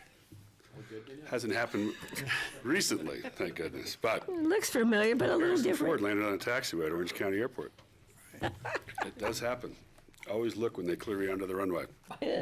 Always, when you're in a car. My name is John Kinney, Airport Director. Thank you for this opportunity. Going to go into a little bit of detail because I think people around the community have maybe been interested in some of these details, and it's a little bit of a mea culpa in a sense of just being very, very transparent. And we went into this with to some great detail in a couple newspaper articles, as well as with the Woody Creek Caucus. But I'm still not quite sure that folks connected all the dots. And we're really going out of my way to show the transparency of kind of where we are on the historical administration of the noise curfew program, and then kind of what we're doing going forward. And it's almost coming up in its year of some of the adjustments that we've made. But I also want to go into a little bit of detail of just how valuable it's been for the community to give us some feedback on this, because there's some people who really pushed hard and said, I was here. This isn't right. A lot of us weren't here then. So it was very helpful. We went back and did a lot of research and came back, you were right. So we've made some modifications to that system. So We also, based on the community, if it's okay with the Board of County Commissioners, I said you never give a presentation to the county commissioners on the noise or the curfew.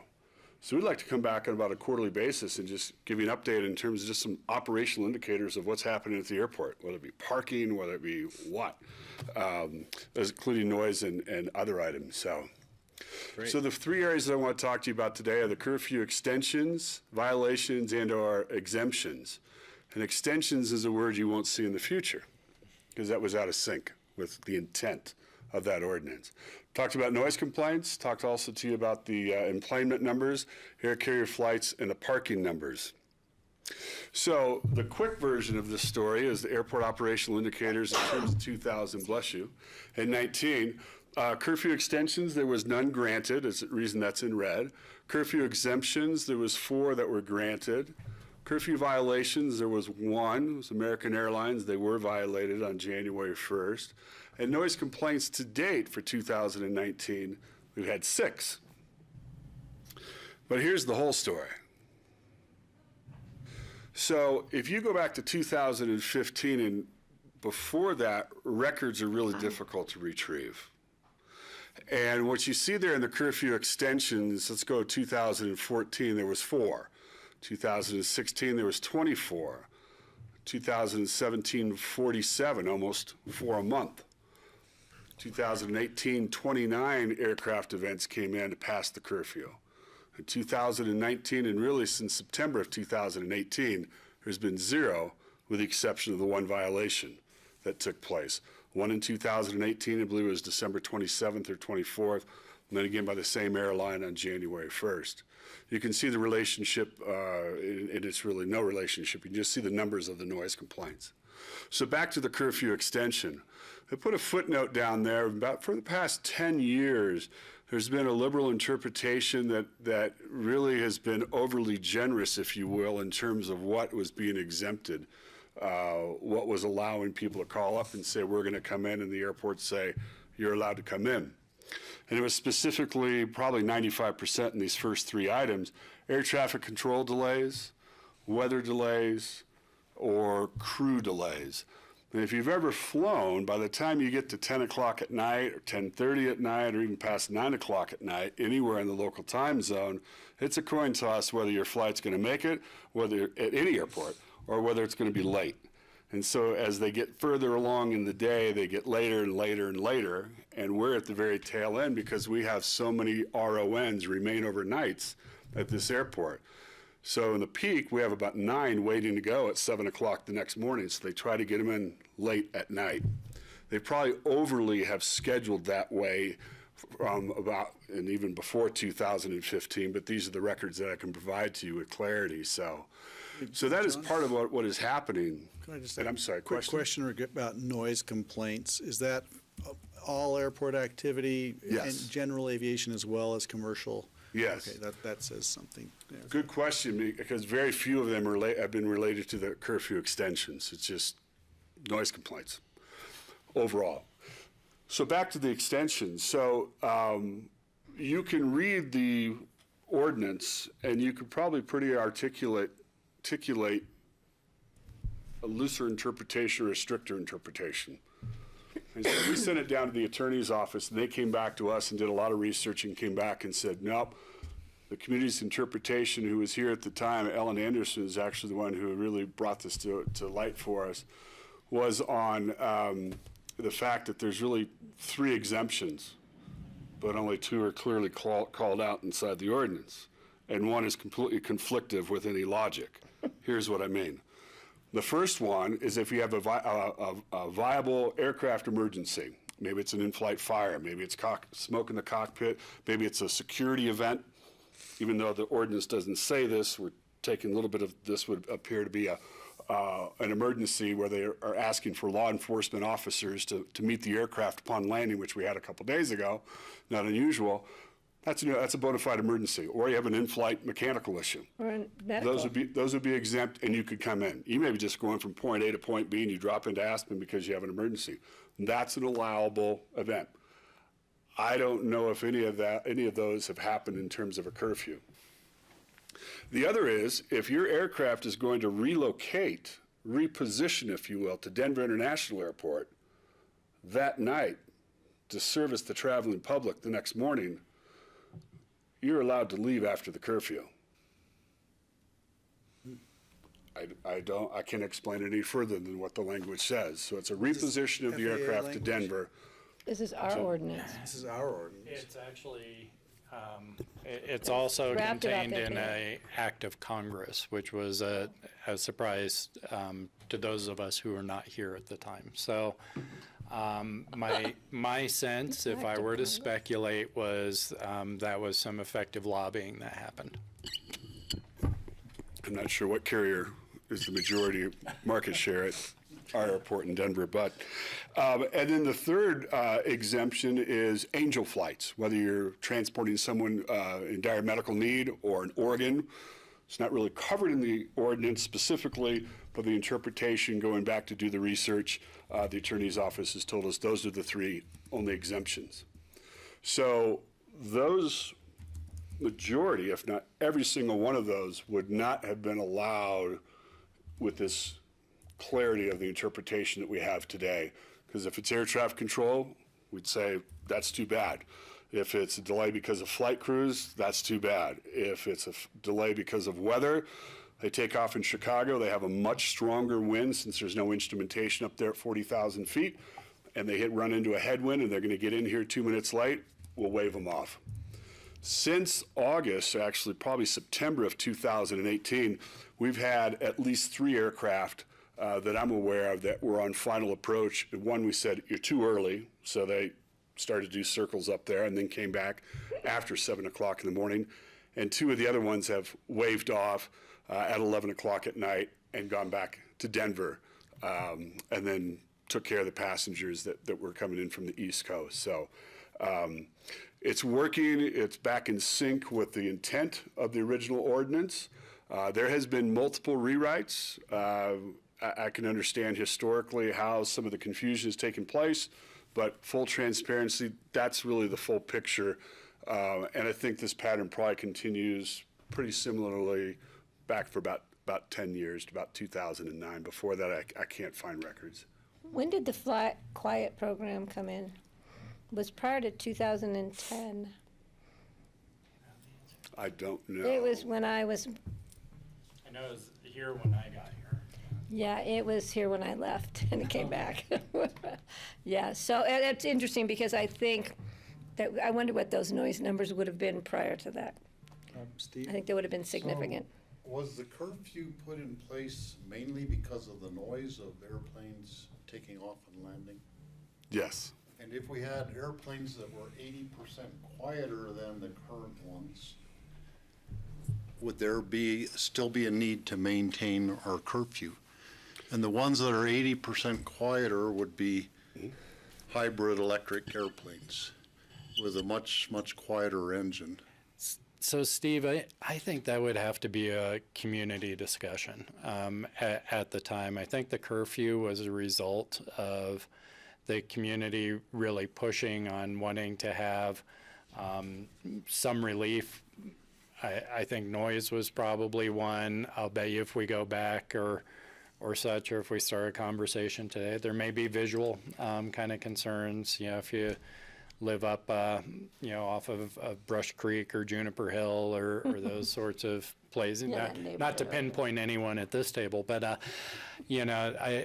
I would suggest that if we were to ever reconsider that, it should probably involve a pretty significant public process to make sure. I would agree with that, Yeah, because otherwise we're kind of speculating. Well, even if it's quieter, people would they'd still see the lights of the plane and that sort of thing. Hey, George? John, except for Denver-Aspen flights, are any of the other direct flights, nonstop flights coming in late at night?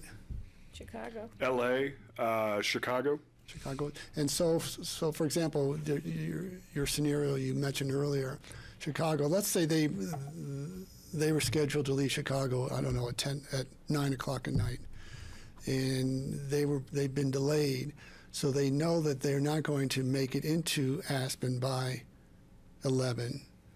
So does the airline, are they well aware of that? And so they don't even attempt to get to Aspen, or do they automatically divert to Denver, or what do they do? They could do both. They could divert to Denver if that logistically plays well for their taking care of their passengers. They will normally calculate it down to the minute based on the winds aloft and air traffic control delays and everything else before they ever leave the gate. But they do run into delays between there, so they could be coming in and have to make a decision of go back to Chicago, go to Denver, come in and face the consequence of the violation. Have not seen an airline come in and turn a blind eye to the arrival, but we have seen these two violations were both departures.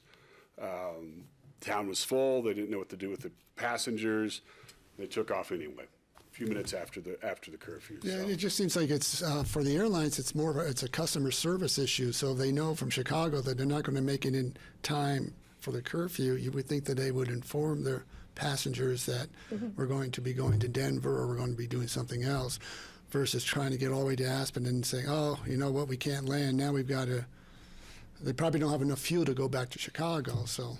Right, or divert to Grand Junction and bus, or. Yeah. They go right. where the cheapest hotel rooms are. Grand Junction and bus. I will share with you, and you probably already know this, but airlines are very, very sensitive about their brand in the newspaper. And these articles in regards to American Airlines, they wouldn't stop. And it was on Channel 4 News down in Denver about the curfew violation. It was in a variety of other newspapers around the country. And it just kept coming up and coming up and coming up. And it was probably the most effective tool because shortly thereafter, United Airlines came to me and said, we have probably not been as sensitive to this as we will be in the future. And they were the one that was on final approach from Chicago and was going to land at 11:03, and they said, we diverted back to Denver. Yeah. So I think they understand now the seriousness of the curfew for this community. I would anticipate you'll probably hear some concerns on the other side of this enforcement issue now also, but I think we're confident. We did find a standard operating procedure that was developed by staff a while back that never made it to this board, never made it to us. That's what was being relied on. Now that we're becoming stricter, we think we're in much, much better compliance with both the congressional act that was passed as well as the direction of this board. And it will probably generate some concerns on the other side, but we are on the right side of the law with it. Could you explain the congressional curfew exception again? If a plane has passengers, I'm trying to get what that one of the three exception was. It sounded like The three exceptions, sure. Yeah. One would be a declared in-flight emergency. Right, got that one. Variety of categories there. Another would be if the aircraft is going to reposition itself back to Denver and have a very I think it says timely, a quick turn, which is probably around 45 minutes, and then get back out and get to So they can Denver. violate the curfew if they have a quick turnaround for their next flight. And then going back to Denver only. That's a big loophole. Right? And then I'm sorry, and then the other big loophole, yeah. And then the other is angel flight or a medical flight. Right, which all makes understandable. Yeah.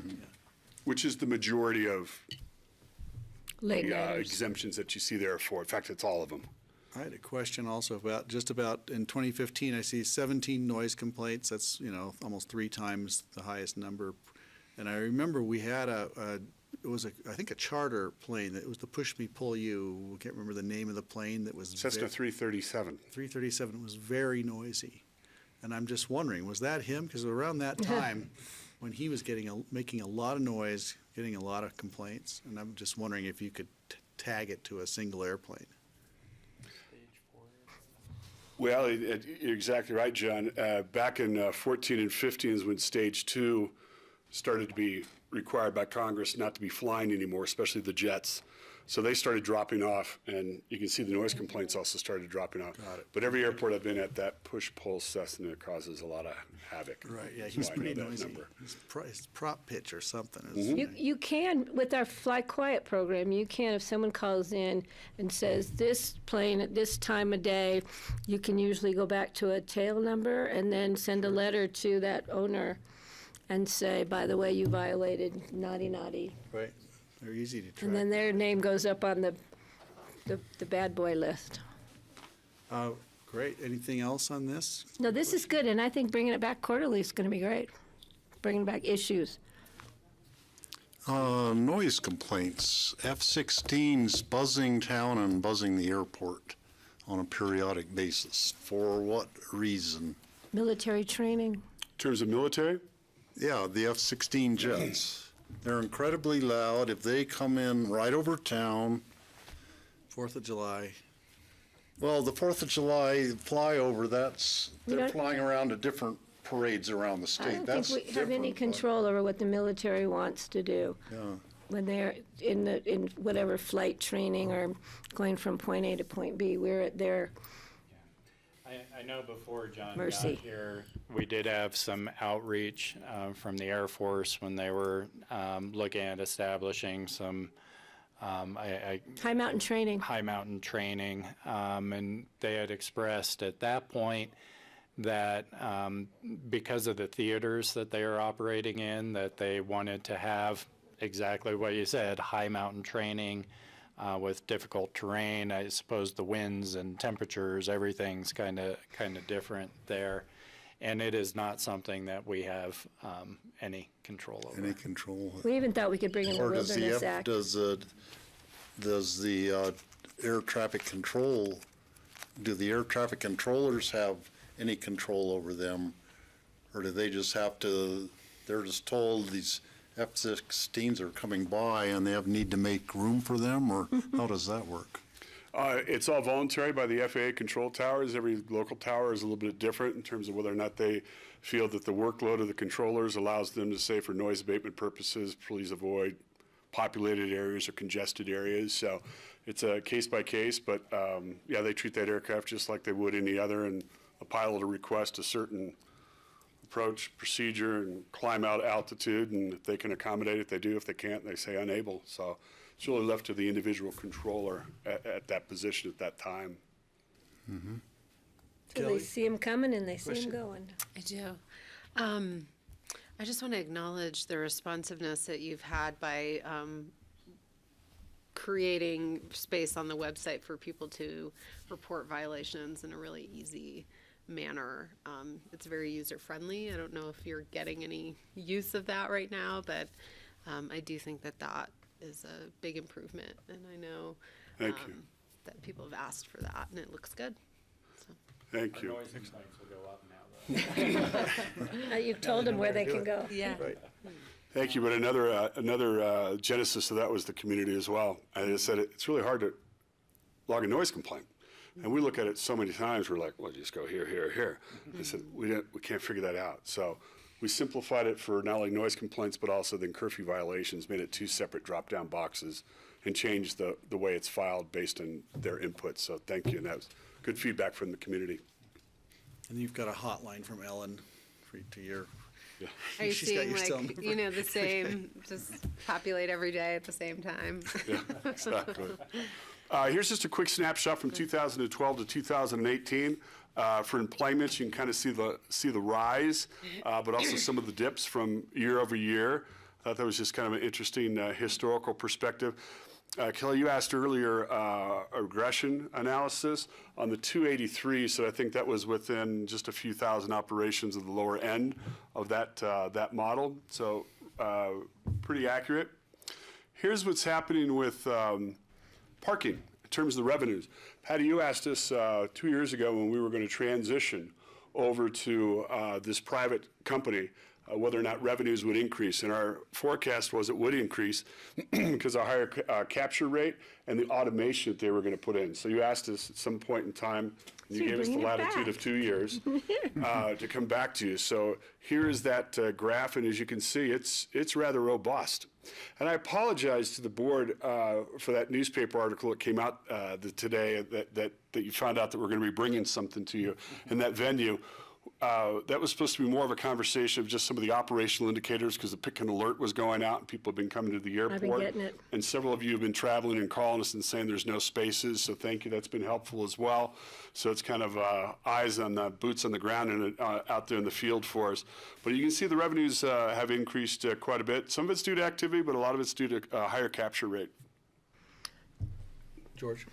John, regarding those picking alerts, when they say that parking spaces are very limited, if any, are they taking into account the new overflow lot that we're utilizing from the previous rental car lot?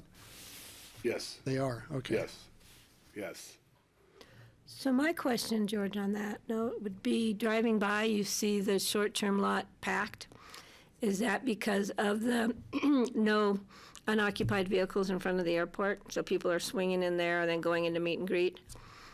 People definitely are. I pulled a guy over from Australia this morning, and he was getting ready to run in. I said, "You can't do it any longer." And he goes, "Since when?" I said, "About 5 months ago." He goes, "I haven't been here for 5 months." So he zipped right around and went into the short-term lot. So Yeah. yes, it's happening. Now, in that 1 hour free, I just saw the little graph thing, the airport, you could drive through the airport, go in this way, one way. Has it always been 1 hour free in the long term? Mm-hmm. Oh, Long and short. I didn't know there was 1 hour free. I'll have to park there more often. We're going to propose shortening that to have a quicker turn to get people in and out because they don't dwell so long in the terminal for the Hang out. capacity issues that we're having there. So more to come on that. Especially since you can't. For silver Subarus. And I know. And you can't eat and drink anymore unless you're a passenger, so. It is changing. So next steps, quarterly updates. We get that direction from you, and we'll make that happen. Great. Great, thank you. There we go. Yeah, appreciate it. Thanks a lot. Thanks, John, that was great. Good. I like that. Get that information was really helpful. Thank you. Just to understand the whole picture of it. All right, and up next, we're going to keep moving here. It's the BLM campground fee proposal. Gary and Ellen are on deck, or at least Ellen was here, but Ellen was here. she flew the She had a coop. lot going on, so you just get me. I know.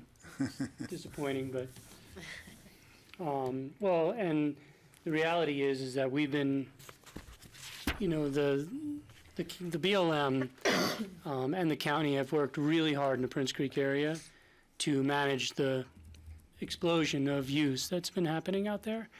And so the county has expended a pretty large sum of money to make the Prince Creek area managed appropriately. Unbelievably, this past weekend, I was out there and there's not that many places open. So it was crowded, but controlled. The parking lot was full, but no one was parking on the road.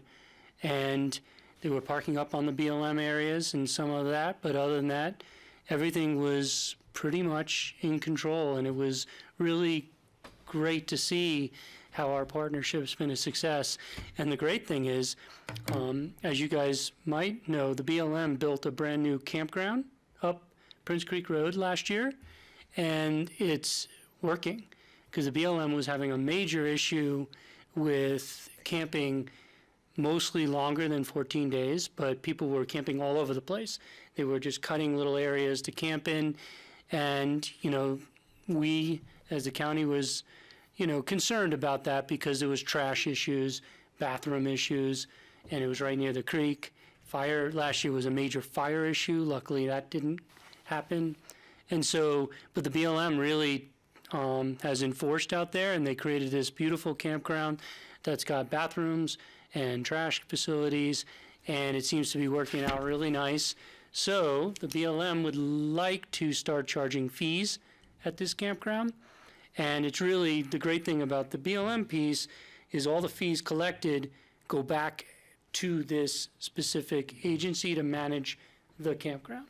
So, we've been very, as a county as overall, we've been very, pushing the federal government to manage their areas appropriately. The BLM wants to do that, and they need the money to do it. As you know, the federal government is not magically giving more and more money to the BLM in this area. So the BLM just really wants your input to see if you guys have any objections to them charging fees at this campground.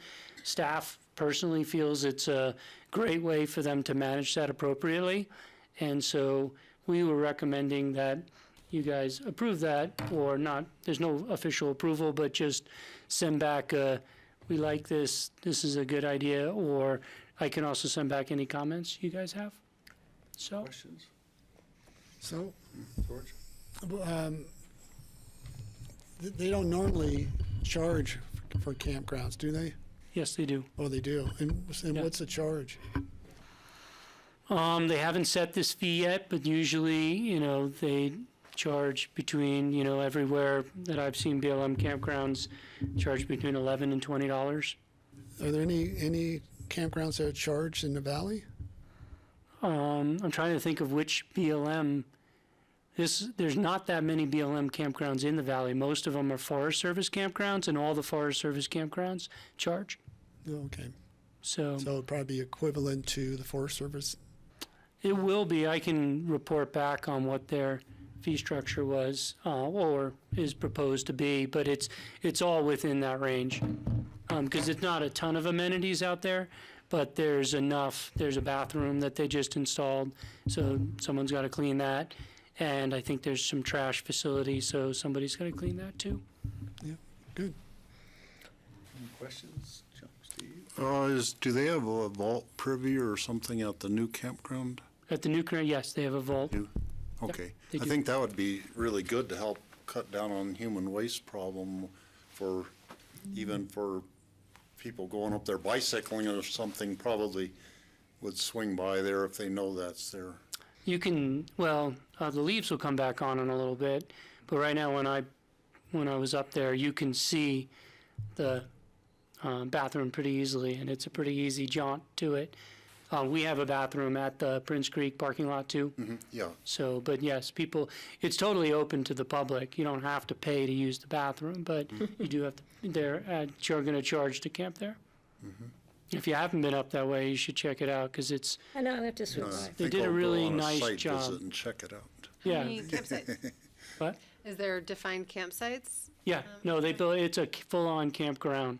So they have a little group site, and then they have, I forgot how many sites they have, but no, all the sites are delineated, and they have a road in there and stuff like that. So I wish they took a before and after, because last year was the before, and the vans that were, the RVs that were just parked in the bushes, and the tents that were just put up all over the place, and compared to now, RFMBA routed the trail around the campground for the BLM, and it's impressive what they've done in a year.